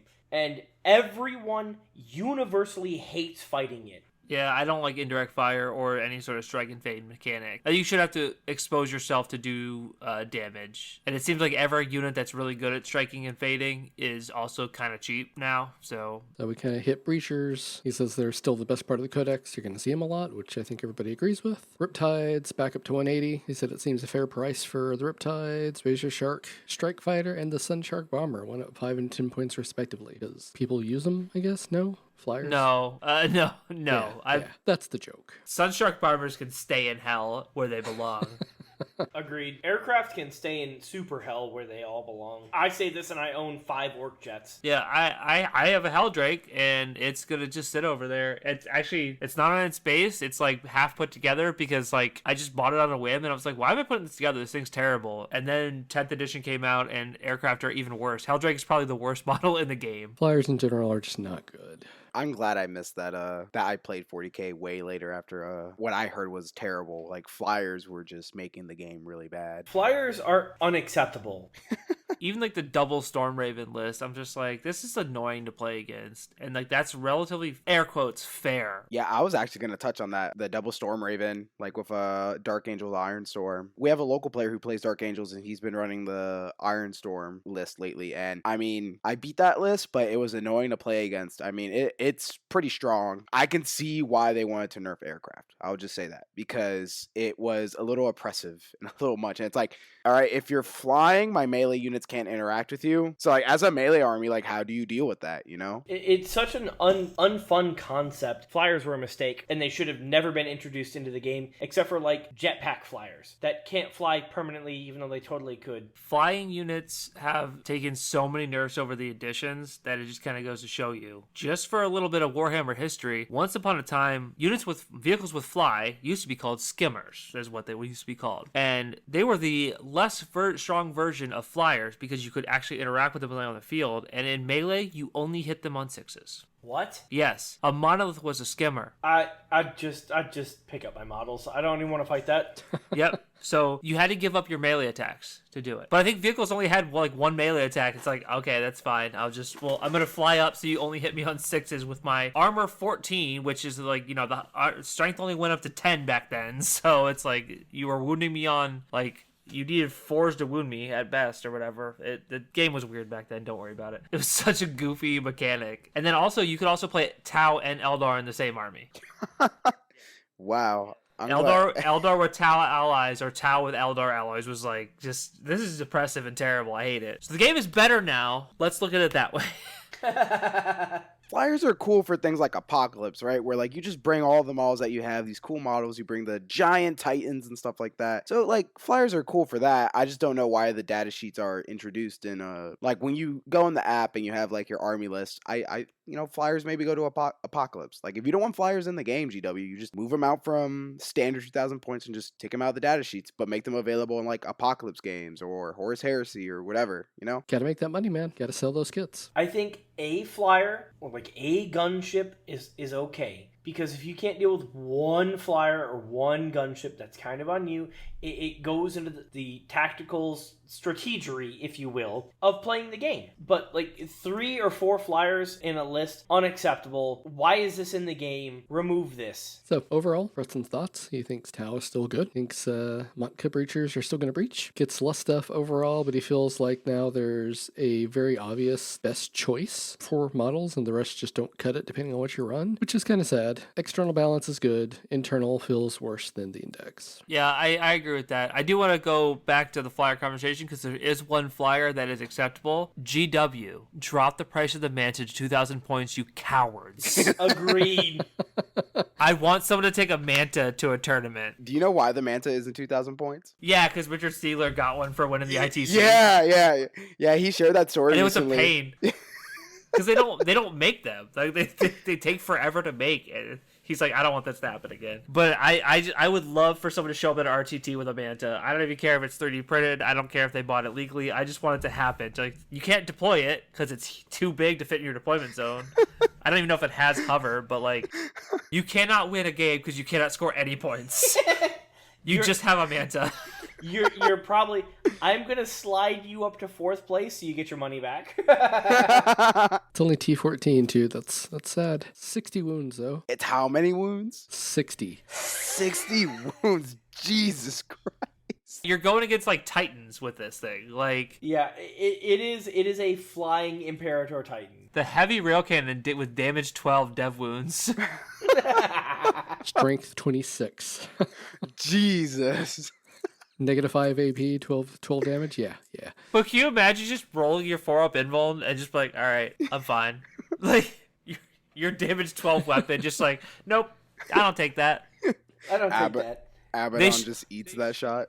They shoot your Mega Knobs. You're like, I'm going to take this on Makari 2-up. Got it. He's the luckiest little grot. Dude, that's when you pick up the Jed and walk away. It's like, nope, I'm done. I'm just going to take my toys and go home. Second that. If somebody approached me or you, Mason, we would make this happen. I give him free entry for sure. Like, there's no question there. Like, dude, have your fun, bring your toy. I will tell everyone, like, if you have an issue with them putting their Manta on the table turn 1, you get a free win. What else do you want? Like, Yeah. They can't hold any primary. It's also 3d6 Deadly Demise, which is just great. Yeah, that's very funny. 3d6, Jesus. Yeah, but it can hold 200 Tau infantry. Yeah, great. Okay, cool. And a devilfish and 8 battle suits. You know what? I'll lower the points cost to 2,000 points if you want to enter a gem tournament. We'll put it in the player pack. We'll put it in the player pack. You want to bring a manta to one of our RTTs? You're allowed to. Watch, Preston's he's gonna hit me up tomorrow. Hey, can I bring a manta? Can you print me a manta? Come on, he already has Manta. I'm sure he's got something. No rational human has a manta unless they 3D printed it. It's like $2,500. Yeah. Like, I could print one for like $100. It would cost more than $100, man. There's no way. The Lord of Skulls cost almost $100. Those 2 bottles of resin, but which is $70. Michael and I use expensive resin. It depends on how much hollowing there really is, because it's a big model, but it's like a giant wing. I could hollow a lot of that model. But you could also just use cheap resin for it because it is a giant model and there's not a ton of detail on the outside. So, you know, your $20 bottle of resin. That's fair. I think I could print one for between 100 and 150. If you use cheaper resin, yeah, I think that's very possible. Use that Forge World resin. Did I say that? Edit that out. So, Edit that out. Let's go to CSM. Dude, this is the moment. Or we can just go home. Just call it a night. All right. Good night, everybody. You guys have fun. I'm going to mute my mic. Oh boy, where do I start? I have the codex in my hand right now. And let me tell you, one thing about this codex that I love, and I give it to GW, everything in this book feels good but balanced. Except for there's one unit. I'll get to that later. But everything about this feels good. Nothing feels overpowered. Nothing feels like this is gonna be the boogeyman of the meta. Everything about this feels good. Every detachment has its value, and I'm like, okay, this is good. Nothing crazy, but it's good. I won't be surprised if people find like what works for it, and that's what's gonna win events. Like I feel about that with every detachment. Warp Talons have entered the chat. I know. Okay. He said he'll get to it. I knew what he was talking about. Just for everyone listeners' knowledge of what kind of guy Fabian is and how excited he was trying to get people to kiss his codex yesterday at the tournament. That is true. I was like, he was that hype. He's like, give it a little kiss. I'm like, no, I'm not gonna kiss your codex. Just blessing, that's all. So the TOs were very gracious about this RTT to allow the CSM Codex to be used at the event. It dropped the day of, but the points and everything came out, I think it was 3 days before. So we at least had the points value, and the Codex was already leaked, so we kind of knew like what it was going to do. But for rule purposes, because everybody doesn't know, having the rules in the Codex on hand just allows it for any question disputes. I'm going to, at least that's what I'm thinking. Am I correct, TOs? That is correct, yes. Anyway, so yesterday at the RTT, I played Renegade Raiders, which is arguably the best detachment for the army. The detachment rule is you get assault on all the guns for every unit, and then you get +1 AP with all attacks, shooting and melee, if the enemy is on an objective. And that's kind of the theme of the detachment, is that you basically get stronger. Your units get stronger if the enemy is on an objective. Because you're raiders, you're trying to get the valuable stuff, right? Off key points, off key units, whatever. There's 2 enhancements in that detachment that I think are really good. Dread Reavers, I think is one of them. Thank you. Is the reroll wound one? Yeah, the reroll hit rolls and reroll wound rolls. If you are basically on the other side of the map with a unit, you get reroll hits and wounds. I think that can be good on a Demon Prince or on a Lord Discordant. Everybody raises an eyebrow about the Lord Discordant, but I'll get to why I think he could be pretty good here in a second. Yeah, you do be loving that spider rhino, and that's all it is. It's a friggin' spider rhino. I'll explain why. With a 5-up invul. I know you're gonna rant about it. Nonsense. That enhancement's really good. I mean, from the boogeyman that CSM were at the earlier in 10th edition, we all know that reroll hits and reroll wounds is really good, especially when you can fish for sustains or lethals and devastating wound. We know that is just crazy good. So having that enhancement, I think, is pretty good. I have yet to try it myself. The other one is the Scout 6 enhancement. I mean, CSM has been dying for that. A lot of players have been asking that hopefully that CSM would get something like that. But now you can put it on a 10-man chosen with Lord and a Rhino, and you get Scout 6. So that's pretty That's pretty good. The stratagems are pretty good. My favorite one is obviously advance and charge and get +1 to charge. That came in pretty clutch at the RTT. I liked that one a lot. I did forget about the +1 to charge. So I would have made, there was one charge I failed at the RTT. I needed a 5. I rolled a 4. So with the +1, I would have made it. But you learn, right? It was my first time using the detachment. The other one, talk about the Chaos Lord and Chosen package coming back. When you are in a transport, which one is it? It's Ruinous Raid, I believe. If Heretic Astartes unit is disembarked from a transport this turn and it hasn't been selected to shoot or fight, until the end of that phase, if the enemy unit is on an objective, you get to reroll all hit rolls and all wound rolls. So basically, if somebody's playing the game and you basically just kind of go back to old CSM, they're on an objective, your Chosen get out, advance and charge, and then your Chaos Lord is just fishing for devastating wounds. You're rerolling hits, getting sustained hits, and then you're rerolling wounds. But I think the Chaos Lord is just better now. It hit me yesterday at the RTT. I was just like, okay, he went Super Saiyan, so he goes from AP2 to AP3. But because the enemy unit is also on the objective, he got an additional AP. So his Thunder Hammer was at AP4, 3 wounds apiece, devastating wounds. Talk about playing 9th edition, where AP was just through the roof. That was insane. I mean, I've played one detachment, and I think it is insane. It was fun. The other one I want to try is the Soul Forge one. And that's the Vashdor detachment, where it's basically you just take you don't need to take Vashdor, but they made him pretty good now. So you just kind of take him and you put him with a bunch of demon engines or vehicles. And essentially what it is that you roll your leadership and then you choose to invoke a contract. And when you do that, you get, each time this model makes a ranged attack, you add 1 to the wound roll. That's very strong. Yeah, I think +1 to wound is insane. I think +1 to wound is one of the strongest things you can get. It helps things like Forge Fiends who are strength 10 wound a Land Raider from a 5 to a 4. And then the detachment also has a stratagem where it's like +1 AP for any attacks. So you can make a Forge Fiend have AP4 on its attacks, which is really cool. You do have to spend a CP at the start of the battle round to make it a demon engine. Yeah. If it's not already a demon engine, but yes. For the Vindicator specifically is what I was talking about. So you're not taking 3 Vindicators and just dunking on people. Yeah. You could legitimately take 3 Vindicators and because it lasts to the end of the game. Yes. I don't know if you want to spend 1 CP every command phase to make something a demon. I think 2 might be okay. Yeah, I think 2 is sufficient. I think Vindicators are 175 or something that, if you take Vindicators, in my opinion, you're taking 2 or 3. And this attachment, I feel you take 2, just because I think that's the principle of Vindicators, because they're too swingy. Agreed. 2 seems like that sweet spot where, like, turn 1, you immediately turn into a demon engine. It goes daka daka daka da. You kill whatever you're shooting at, and then turn 2 or maybe turn 3, you turn the second one if the first one is dead. And I think one of the craziest stratagems in this one is, besides the +1 AP, because that in itself, +1 AP is a really strong ability. I think that's just really good. If you wound something and you go from AP2 to AP3, and it's like, okay, I wound you on 5s, but if I wound you, you're gonna have a hard save. You're taking the damage. Yeah, essentially. But I think the strong one that is really good, and which I think Mauler Fiends would be really good in this detachment, is that for 1 CP, you can go through walls with vehicles, as basically it's not there. I think that's really good. I think Mauler Fiends getting I think it's +2 attacks in melee for the invoke contract thing as well. So it helps the Mauler Fiends to punch back up. I think that's just calling out that you take Mauler Fiends, in my opinion. You spend a CP +1 AP, so its fist is going to be AP3, and then its extra attacks are going to be AP2, and you're just going through walls and you're charging whatever. And it's niche, but if you feel like you need to keep your Mauler Fiend alive, there's also 1 CP, like, I think it's based on the amount of attacks or wounds you do, you get some wounds back or something like that. I think it's the first one on the top on the right side. I'm with you. I think in this detachment, if you're running Vashdor, I think 2 Mauler Fiends is mandatory. 2 Mauler Fiends and a Vindicator, plus all the regular Demon Engine goodness, plus a few units of Legionnaires, that's going to carry you to victory 50% of the time. I shouldn't say as a non-CSM player, this is the detachment I'd want to run, because it just seems thematic and fun.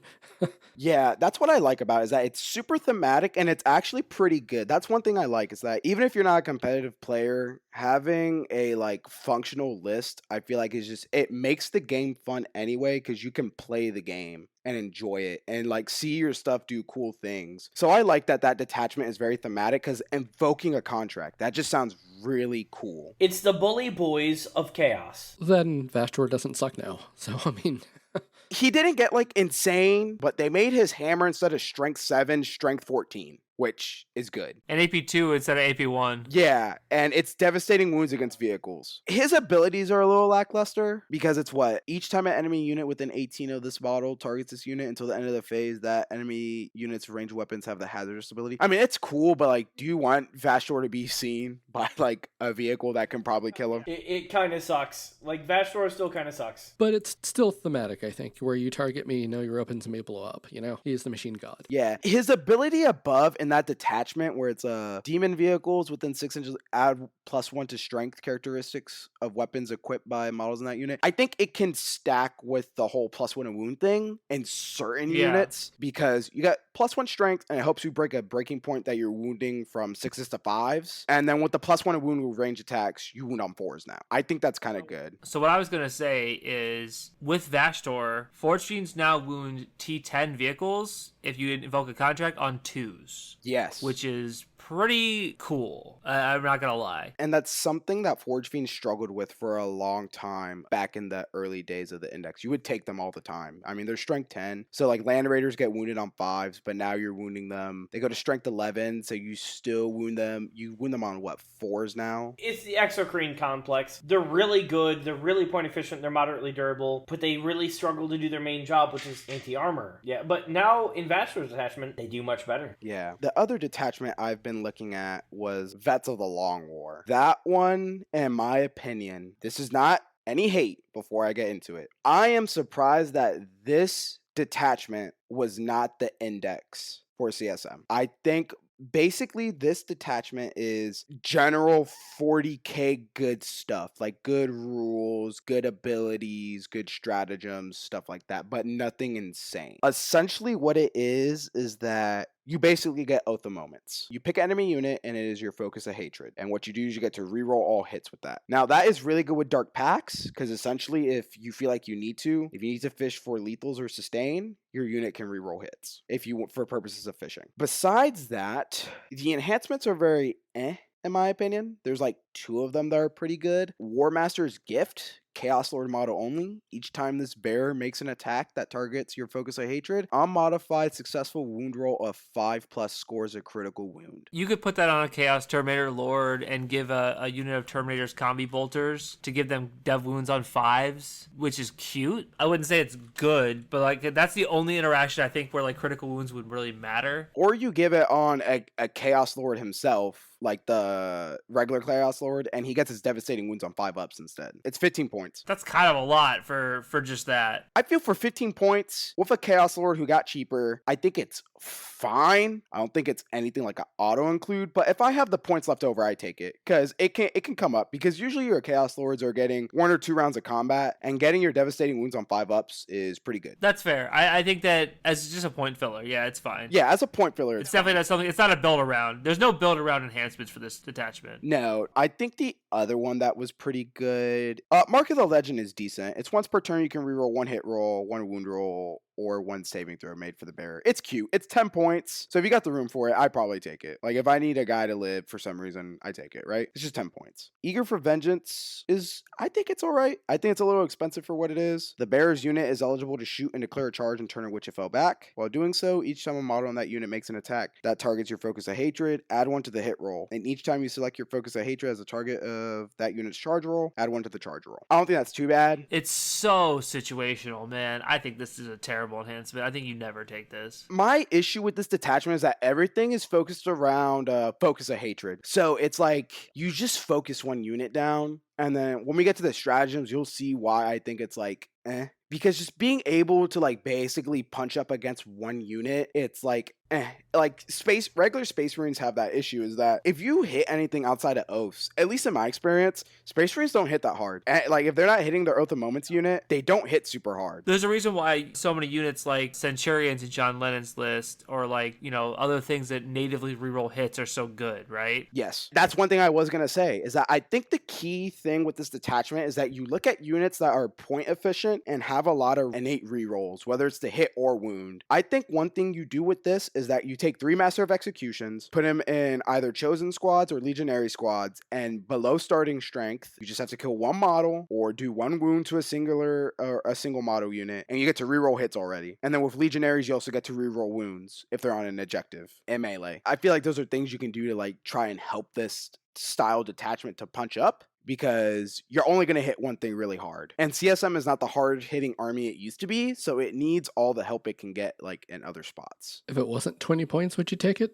No, I would not take that at 20 points. I kind of agree with Mason. I don't think you really take it. Just being able to fall back, shoot and charge is cool on a unit. And plus 1 to hit is cool, but it's just super situational again that like if you made it 10 points, I'd probably take it. Just because those are generally good abilities and rules to have, but it's situational.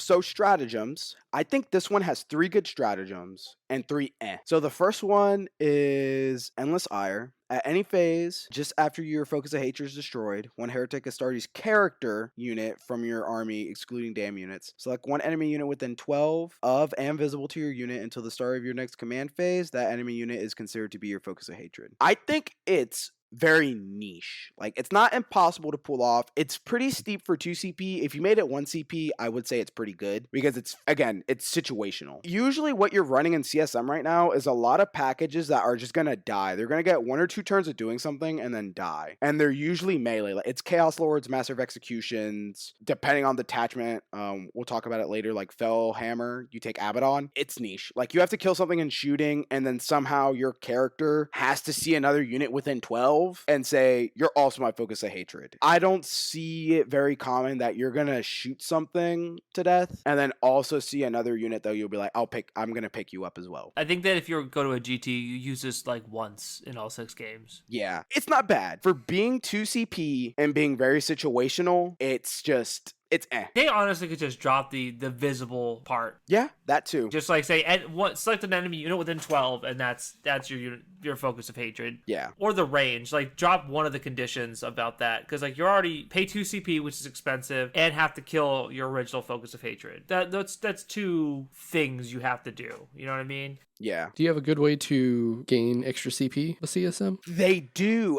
No, Abaddon, but it is a lot harder now. It used to be you roll a leadership check and then on a 2-up you got it. Now it's you need to roll a leadership of a 7 or higher and you get the CP. That's the only condition, but that means it's 50-50. When you packed. Yes, and when you packed. And depending on the ruling, you have to be able to shoot. Yes, I think that's also dependent from event to event. But with the way dark packs work now, I don't think you can do the old style anymore because you do packs before you go to shooting and stuff. Fabian is correct. You must do packs before you shoot, and if you lose models, that sucks to suck, idiot. I mean, I just ask is that it's an expensive 2 CP if you don't have a good way to just gain extra CP. Yeah. Yeah, I mean, there's the Eye of Abaddon, I guess, so that if you every time you kill something on a 4-up, you get it. Is that a 10-point enhancement, I hope? No, it's the Eye of Abaddon. It's 15. So it's 5 points too much, in my opinion. 15's not unreasonable, but yeah, I agree. So the next stratagem is just essentially Armor Contempt, except to me, this name reads as like it's hating on Space Marines. It's Contemptuous Disregard. It's just a worsen armor penetration characteristic of an attack by 1. Armor Contempt. That's a good one. As somebody who faced Space Marines a lot early in the edition, newer players tend to spam that one a lot, and it's really annoying because Chaos Space Marines, I feel like, are our army that deal with AP issues a little bit because cover is really easy to get, and if you face an army with Armor Contempt, that also double nulls your AP because most AP and CSM caps at 3, which is fine. I prefer that over what 9th edition used to be, where everything was at least AP 3. I will say that I think that Armor Contempt in Chaos Space Marines is worse than Space Marines because there's just less 2-up saves in Chaos Space Marines. Yes. But it still is very good, obviously. I mean, they value offense over defense, which kind of makes sense because they're Chaos Space Marines. I agree. I think, like, especially right now with the way CSM likes to run, a lot of their bodies are 3-ups. But having it just in case to be like, it gives my unit a chance to possibly live is always nice. On a unit of Chosen and Cover, like, hey, I'm getting 3-ups no matter what against AP2, that's a big deal. Nothing wrong with that at all. Yeah. The next stratagem is Bringers of Despair. It's basically if you get charged by your Focus of Hatred unit, you have fights first against it. It's 2 CP. It's okay in some matchups, but but it's also very niche because most likely your focus of hatred is something that you can shoot in the shooting phase, and you're probably going to have already killed it. As CSM, you're not taking a lot of guns, but the guns you take do tend to hit hard. You're taking Vindicators, Predators, they hit pretty hard, and you're re-rolling hits. You're probably going to pick up what you shoot at. I'm going to counter you, Fabian. In the event that your focus of hatred is like 6 Mega Knobs with a War Boss, that's a huge deal. Or anything that's a huge melee threat that's impossible to bring down in shooting, some Eldari nonsense or Dark Elf nonsense. That, for 2CP, it's very pricey, but being able to say, screw you, I win, God, that's such a ridiculously strong stratagem. I agree. Again, that's why I say I think it's matchup to matchup. At the same time, like, I thought about it, like, we're World Eaters, like, they're a one-phase army. This is really good. But I was like, wait, they're gonna know what unit of theirs is Focus of Hatred. Am I gonna make Angron the Focus of Hatred, or am I gonna make this 6-man Exalted 8-bound Focus of Hatred? Well, it doesn't matter, because whatever I pick, he's just gonna charge me with the other one. This is one of those stratagems where, while it's 2CP, I almost think it should be 1. But at 2CP, you can completely shift the flow of a battle. Yeah, like I said, I don't think it's bad, but I think it's niche, and if you face a good player, you can get around fights first. I've had games like with my Death Guard where the fights first gets played around and I still lose the unit. Like, I don't think it's anything insane. It's cool. Fights first is just a general good thing, but it's just, I don't think it's crazy. And at 2CP, I don't think it's also amazing. If they made it 1CP, I'd be like, yeah, this is pretty good. I'd try and make it work if I could. I think the fact that this stratagem just exists is pretty good. Agreed. Knowing that your opponent has to play around it causes them to have to play differently, and I think that is inherently a good thing. It's the mental mind games, right? So let's look at the next stratagem. Black Crusade, I'm not a fan of this one. It's essentially bolters. You can fall back and shoot. A unit can fall back and shoot, but bolt pistols, bolt guns, and Kami bolters are equipped with devastating wounds. I personally do not see how this is good. I'd rather just take Kami weapons and just get my devastating wounds on 4-ups. If I take a 10-man Terminator squad, I can literally get 10 Kami weapons and just get devastating wounds and reroll hits and just fish for sustain, so then I can get my devastating wounds on 4-ups against infantry. That's me. I could be wrong. If you have some way that it could be crazy, please tell me how. 5 chosen with Kami weapons, throw a grenade and then shoot, and they probably do more than 6 mortal wounds. So you're already up at that point for the same CP cost. What are we doing here? So that's that one. Let the Galaxy Burn. I think this one is money. I think this one is good. GW had the foresight that you can't use it on Tzeentch units, so this is mainly towards Rubric Marines. Essentially, ranged weapons equipped by models in that unit have ignores cover, and turret weapons automatically get 6 shots. This is good. Ignoring cover is something that I think is really good for CSM, because again, like I said, with the AP issue, a lot of AP3, so you could still keep your AP3, or if you're facing somebody with armor contempt like Space Marines, the only way that they will reduce AP is through armor contempt. So I just think that's good. Ignoring cover is a strong rule. I played Iron Warriors in 9th edition, and I think that was like the sole good thing about that detachment was just ignoring cover. And in addition, where AP was crazy. And also, that makes Plague Marines look a little cute in this detachment. They're pretty cute. Come on, Fabian. Yeah. They're cute but stinky. Yeah, cute but stinky. Millennia of Experience. It's just a reactive move. And a move or fall back within 9, you get to make a normal move up to 6 inches. That's good. I faced Space Marines who've had access to this, and it messes up charges or game plans that I want. I think this one is just, yeah, you just can move flat 6 if you have the movement for that. That's just a better version instead of rolling a d6. It's a general good one. I like it. Yeah, this is the better version. Even the one in the Gladius Task Force when it first came out, which is the original reactive move, people were still using it even with the d6 move, and now everyone's getting auto 6 inches. And some, the Storm Talon one, and is the Renegade Raiders have a 9-inch reactive move? No, Renegade Raiders does not have reactive move. Oh, it's at the end of the charge phase is their thing, right? Yeah, it's a spend 1 CP. If you kill something, you can consolidate 6. If you're mounted, you can consolidate 12. But if you don't kill something, you can spend 1 CP to fall back, which I will bring it up now so I don't forget. Warp Talons. They are the most busted thing in this codex. In Renegade Raiders, they are extremely heinous. Because if I do not kill something in melee, I can spend 1 CP at the end of the phase, and they were eligible to fight, they can fall back, and then go back up into Deep Strike. It's stupid.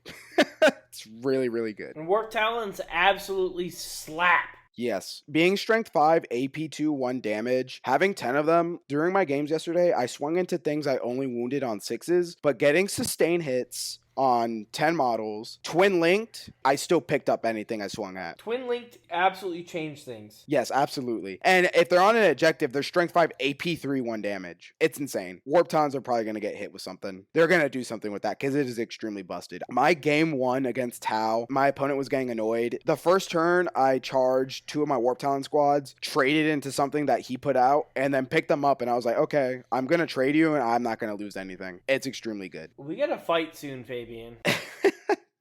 Bully boys against a new CSM. Yeah, it ain't no joke. You outmaneuver me, but can you hold primaries, baby? I did really good with denying. I think Renegade Raiders does a good job at denying primary. I was able to deny a lot of primary yesterday at the event, just because you get a lot of movement shenanigans. And bikes are really good in this detachment. They're mounted. I think the Lord Discordant can low key get play because he's mounted and he's tough, so you can make him move 12. I agree with that. Disco Lord, he ain't down and out. He's been punched in the kidneys. He's not done. He's too expensive for kind of hitting like a wet noodle a little bit, but if you give him that enhancement, he'll be 210, but he'll hit so much harder. He needs to drop 20 or 30 points. Yeah, being T9, 2 up, say 5 up invuln is nice, so he's like a slightly tougher Rhino. But moving 10, auto advancing 6 because he's mounted, and then give him advance and charge is nice. And then his Flamer will be good. AP1 can go to AP2. And then his weapons will be Strength 6 AP3 or Strength 6 AP2, 2 damage apiece. Hitting on 2s, hitting on 3s, sustained, rerolling hits, rerolling wounds. I don't think he's bad. I think he low-key can be something that's like, he's a little expensive, but if you don't deal with him, he can beat up your backfield. I think in Renegade Raiders, he has play. Agreed with Fabian. He drops 20 or 30 points, and he's in every detachment. Another detachment I would like to... There's 2 detachments. Packhound Zealots. I want to talk about that one quick because it changed quite significantly. It's the index. It's good. Have faith, Word Bearer. It is good. Getting crits on 5 ups helps anything punch up. Warp Talons are the hardest hitting and Packhound Zealots. Getting access to advance and charge and sustain on 5 ups because you take Marcus Lanesh is really good. Now, my issue with this detachment, and I don't know, it's been happening lately, is if you fail your Dark Pact, not only do you take the mortal wounds before the unit gets to swing, but you also lose your crit 5 ups. Now, that makes units with Chaos Icons a lot better. So things like Possessed, Legionaries, Bikes, Chosen, things like that are good. I think they become more important. Now, with how often you fail Dark Pacts, I guess it's person to person. Back in the day, I felt like I barely ever failed Dark Pacts, but recently with my 3 practice games and the RTT, if it didn't have an icon, I felt like I was failing half the packs for that unit. I played against Chaos Knights, and one Vindicator got down to 2 wounds, and he never got shot at. It was through Dark Pacts. So I think the detachment is still good. It has some good stratagem still. I mean, being able to reroll wounds, and then if you're undivided, reroll hit rolls of 1 if you Dark Pact is good. Well, actually, you don't get the reroll ones, because if you fail, you don't get that, because you don't get your crit, you don't get that ability, because that's the ability of that from undivided. But you get to reroll wounds. That's good. Having Lone Op at 18 inches as Marker Nurgle is good. Lone Op is a good strat. Fight on Death on a 3-up is cute if you're Corn, and then Advance and Charge, Fallback, Shoot and Charge is good. But I think the detachment will, if you're not good at rolling your Dark Packs, I mean, it does come down to dice, is a little rough. I think if you don't make them and your unit just loses all its hitting power. I just personally think that's how it is. So to me, a lot of people think this one is still like number 2, number 3. I think it's number 4. I argue it's either Vets of the Long War and Packtown for 3 or 4. I think Raiders and Soulforge are top 2. Have they released an FAQ for this yet? I don't know if the old balanced datasheet changes apply here. If they don't, you can put Undivided Chosen in a Nurgle Rhino again. I think it's intended to still be putting guys in Rhinos. I assume that will be the case, but like, is it written anywhere? Did they not? Is it supposed to be updated with like the points changes or something? Because they put it in a data slate. I mean, the MFM has the points cost, I'm pretty sure. Well, in the January data slate, they put it in that data slate. Is it supposed to be in the field manual? No. I was looking at the codex, because it mentions that like you can't put the Mark of Corn on a psyker, and characters can only be attached if it has the same keyword, but it doesn't mention the thing about transports, which it's been that way for a while now. So I think it's still applied because they, like I said, they put it in the January FAQ thing that they came out with, the updates and stuff. So I assume it's meant to be that way. That is probably correct, and that's how it should be probably ruled. But if you can't put Undivided Chosen in a Nurgle Rhino, then this Packtown Zealots might be the best. Yeah, If that somehow is allowed still again. I doubt they will because they don't want to go back to that, right? Yeah, from a fluff standpoint, it doesn't make as much sense, right? Yeah. So that's my thoughts on Pack Hound Zealots. So the detachment that I am disappointed in the most, to go super negative, is the Alpha Legion detachment. Yeah. I really thought this was going to be cool based on the detachment pool. I was like, yeah, you get to infiltrate 6 units. That's pretty dope, right? Like, you get to be out there bothering people. And then, like, it's like the weirdest collection of rules I've ever seen. First of all, Falsehood is not a good enhancement if it didn't cost you a model. So basically what you do is you put a Chaos Lord in Strat Reserves, and you... in one of your movement phases, you get to just kill a guy in one of your units and he becomes a Chaos Lord. Like, I get it. Like, it's like an I Am Spartacus kind of movement, right? Like, it's cool, but they literally could have just had it where he just attaches to a unit and, like, it could have been a 30-point enhancement. Now it's a bad enhancement for... It's only 10 points, but it ended up costing you 10 points plus the cost of a guy. So it's probably going to be around 25 points for that. Seems kind of steep for me for what it does. Cursed Fang is cool because you get precision. Like, I can't be upset about that ever. Stealth and Lone Op. Unfortunately, Chaos doesn't really have any good options for that because, like, the new Jump Pack Lord is okay because at least he's, like, a fast guy who can kind of skirmish, kind of punch a little bit. How many attacks does the new Jump Pack Lord have? Do you know, Fabian, off the top of your head? I do not. I know his rule's pretty good. It's Consolidate 6 instead of Consolidate 3. The reason I haven't looked at him too hard is he can only lead Raptors, which I was very disappointed in. He is... I mean, it depends on what you take. He has Twin Lightning Claws, Power Fist, or a Cursed Weapon. I think it's 6 attacks on the Lightning Claws and a Cursed Weapon, and 5 attacks on the Power Fist. So if you took Lightning Claws, you could, like, kill skirmishing units and just be on the outskirts of stuff. That's not terrible. Unfortunately, CSM don't really have a good way to make use of that because they don't have, like, a tough infantry model they put it on. Soul Link is really cute, but that's all it is, really. Like, one model gains another model's rules. The other data sheet ability, like, I don't know. I guess you could... I think you could have another... Like, you could have a Master Possessions go Super Saiyan with the Chaos Lord's ability, which is, like, kind of cool, I guess, because I think you would get to use it again if I read this correctly. But it's, like, so, like, the wording on it needs to be clarified for sure to see, like the once per game ability of the Chaos Lord, does it count as using it, or do you get to use it again? Yeah, the only thing I like about this detachment is, like, the detachment rule. Like, that's really strong. Other than that, everything else about it is not super great, in my opinion. It's really strong, but you don't have it after deployment, which kind of sucks. You just don't have it. That kind of is a bummer, you know what I mean? Yeah. Making your opponent explode is, like, whatever. It's just a lot of stuff that just doesn't do anything. Yeah, to me, it would have been a lot. When I read, like, what can only, like, infiltrate and stuff, I was like, that's whatever. Like, don't get me wrong, Legionnaires are really good right now, especially for how cheap they are. But, like, only Cultists and Legionnaires being able to do, I was like, okay. I wish I saw Alpha Legion coming out as, like, what Vanguard was. I was like, Alpha Legion is just kind of... That's what I thought they were going to be. That's what I thought it was going to be, for sure. Yeah. A lot of reactionary stuff. You can give a unit infiltrate, and then, like, some stuff can go uppy downy, essentially. And that was it. Yeah. So ultimately, just a little bit of a miss, unfortunately. This doesn't even have an uppy downy at all, actually, which is, like, actually wild. I know bikes can just do it innately, but so can scouts, and scouts are cheaper than bikes, so... No, bikes lost that ability. Get off the field. They gave +1 strength when they charge. I think that's fine. Again, I think bikes are only good in Renegades now because the way Renegades works. I think bikes are good there. Yeah, Renegades buffs them, right? Yeah. Like, yeah. Anything else, I think bikes aren't that good. But they got cheaper. They used to be 75 points. They went down to 70, I believe it was. There was that. You know, Power Fist going to Strength 9, AP 3, 2 damage, and Chain Swords going to Strength 5, AP 2, 1 damage is not bad. Just to put a pin on these last 3, Fellhammer, I played it with my World Eaters, so he did not have a detachment ability, which is pretty cool. There's a lot of weird stuff in here. You get a blanket save. It's all defensive stuff, and, like, the guy I played even admitted, like, yeah, CSM does best when you buff their offense, not their defense. So this detachment's just a little weird. I will say, like, it's a cool detachment. I think it's flavorful, but I think depending on the meta, I think right now it's relatively a melee heavy meta. I think 10th is still shooting favored, but I think there's a lot of melee in there, which means that you just don't have a detachment ability against melee. You can grenade them in melee, which is weird, but that's it.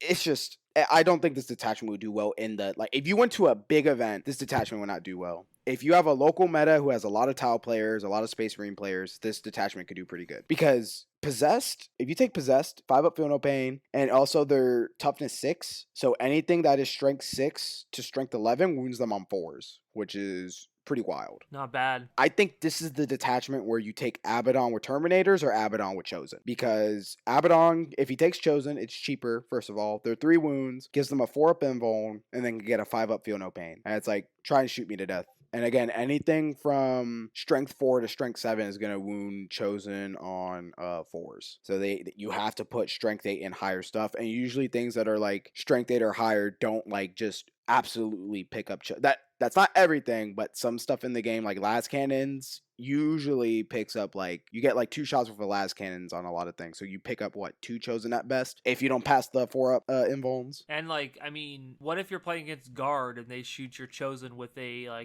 one of their damage 3 indirect fires and you just pop the feel no pain strat? Like, it just messes up the math. Like, they kill like 1 Chosen, 2 Chosen. Yeah, not great for them, you know what I mean? Yeah, so it's not bad. I mean, talking with the guy who was playing that detachment yesterday, it sounded pretty good, and I actually kind of want to test it because it fits the style that I like a lot, which is you take a Death Star, and it's really tough, and Abaddon loves Feel No Pains. I think that was the thing that him and Terminators were missing, is Feel No Pains. I don't think this is a bad detachment at all. I think that you can have fun playing it, and it's not a feels bad detachment. Yeah, I just think when you go to the general meta, like if I went to Nova with this, it wouldn't do so well because Nova tends to be like what the meta is, right? It's a big event. People who are naturally competitive or like want to play the meta of their army is going to go. And right now the meta, the boogeymen are like Necrons, Orcs are getting in there, World Eaters are going to start coming up because Custodes got nerfed, CSM is going to start coming up, and I think CSM is very melee heavy. Like I said, if you go to the big meta, it's just not that good. Yeah, like I said, I don't think it's a detachment you feel super bad. What I do think is a detachment that does feel bad is the Chaos Cult.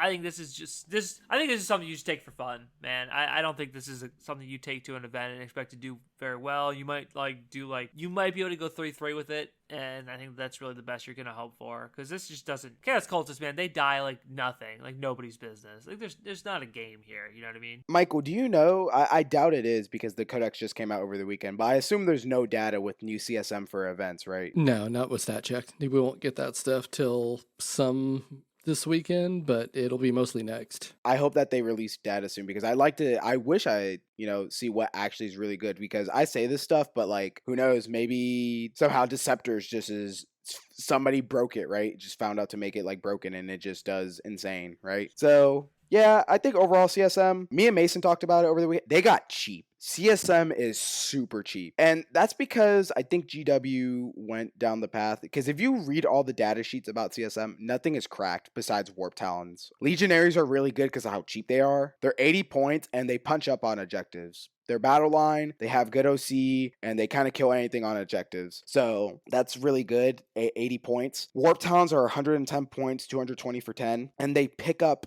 anything that they swing at. Vindicators 175, that's pretty cheap for like the type of body it is and the damage that it could do. Venom Crawlers, they're a Rhino with a 5-up invuln and they move 12 and they pick up light infantry pretty well, and in Raiders they can punch up a little higher for 110 points. They cost as much as Warp Talons. Bikes are 70 points. Chosen went back down to 125. Well, didn't go back down, but they were 135 or 130, something like that. They're 125 now. That Chosen Chaos Lord package came back.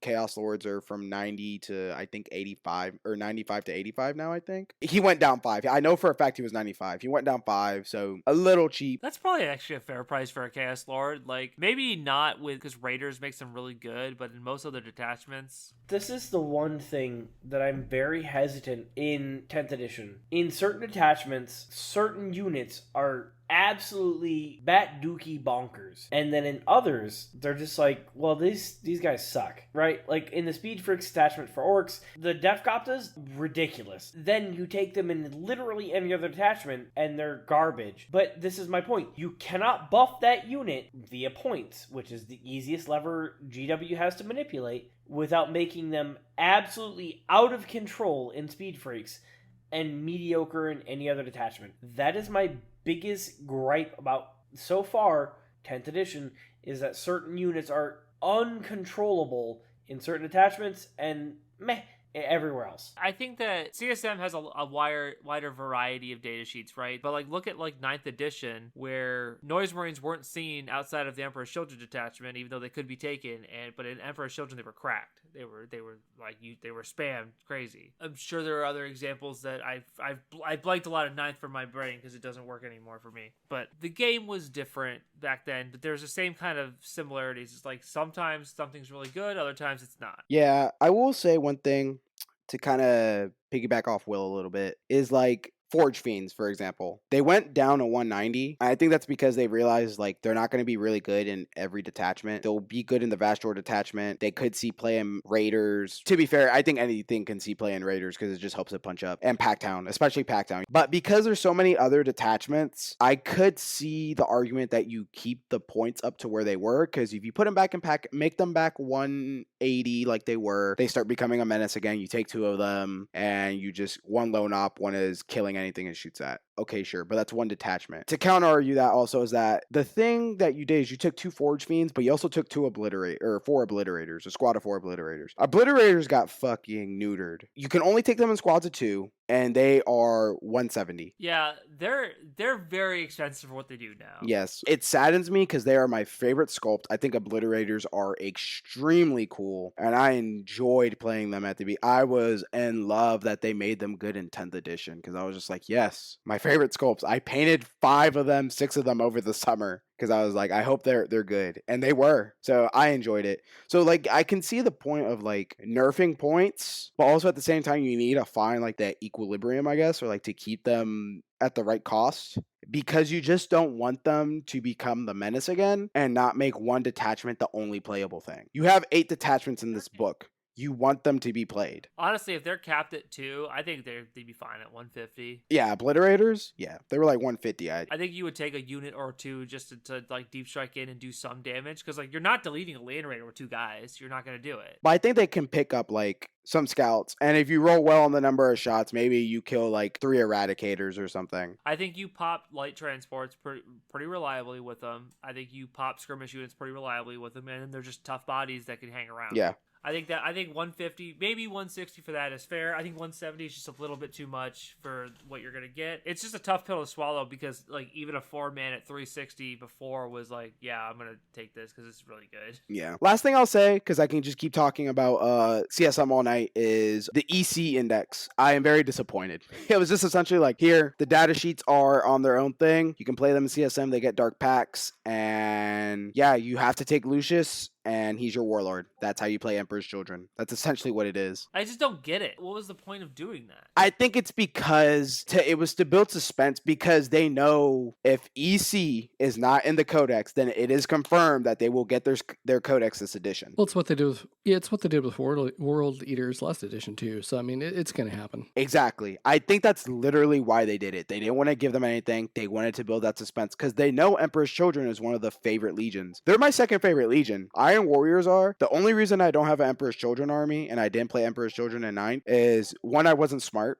So when I wanted to play competitive, I was like, I'm not going to do that. I'm not going to play Emperor's Children. But 2 was, I am banking that they're going to get a pretty massive line. Not massive, but like they'll get Noise Marines. They'll get their own flavor of Possess, their own Terminators, Lucius, Fulgrim, probably their own kind of tank, stuff like that. And I didn't want to build 2,000 points of Emperor's Children painted up and then half the units can't be like really used anymore because you can't use those models in the Codex. So what I'm mainly trying to say is I think they did that to just confirm the hype for Chaos fans or Warhammer fans, whatever you are, Emperor's Children fans, that the Codex is coming out at some point this edition. I'm still saying there's going to be a Demon Fulgrim, and there's going to be a Loyalist Fulgrim that's the clone that Fabius Bile trades in the Infinite. Don't do that. Don't get my hopes up. He's in the Pokeball. That'd be I would hope that it happens. I think it's very funny. So let's bring this back around here because we've been talking for a bit now. So Fabian, what's your overall letter score for the Codex, from S being the best to F being the worst? Obviously, there's a little bias because I am a CSM boy, but I genuinely mean this because of what I was saying earlier. I believe it's a S. I think they did a really good job at that. It is a good Codex. It's flavorful. They have good units,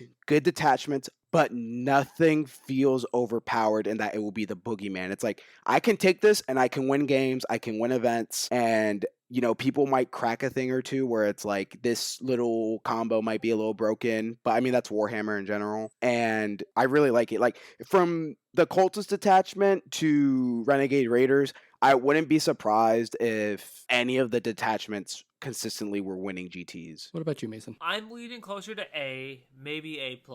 So if I'm looking at, like, the Orc Codex was very much like even the bad detachments were written pretty synergistically, whereas I feel as though there's a couple, I don't want to say stinkers, but like there's a couple of detachments in here that just are like, why do these even exist? Like even from a fluff perspective, like I don't see that they'd be fun to play. I think that you're just battling uphill at that point. But if you look only at like the 5, maybe you could even go to 6 good detachments, like they're pretty solid and they're pretty like, they're themed in a way that you can definitely see what they're going for. I'm going to go with A+.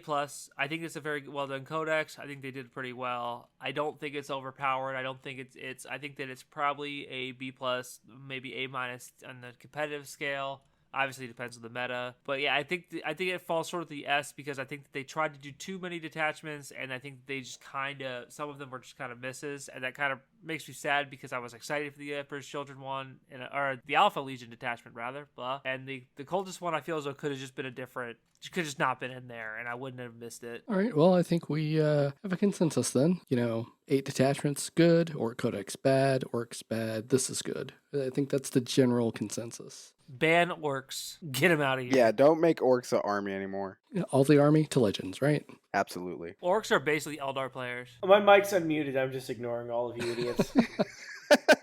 So I think we've talked long enough tonight. I hope everybody enjoyed the show. Thanks, Fabian, for coming on and giving us an earful on CSM. Much appreciated. Otherwise, please contact us at openplaypodcast@gmail.com. Join the Discord. It's always in the show notes. Leave us a message. And otherwise, I hope everybody has a good week of playing games, painting armies, or doing whatever we're doing. So let's say good night, everybody. Good night, everybody. Goodbye. Good night, losers.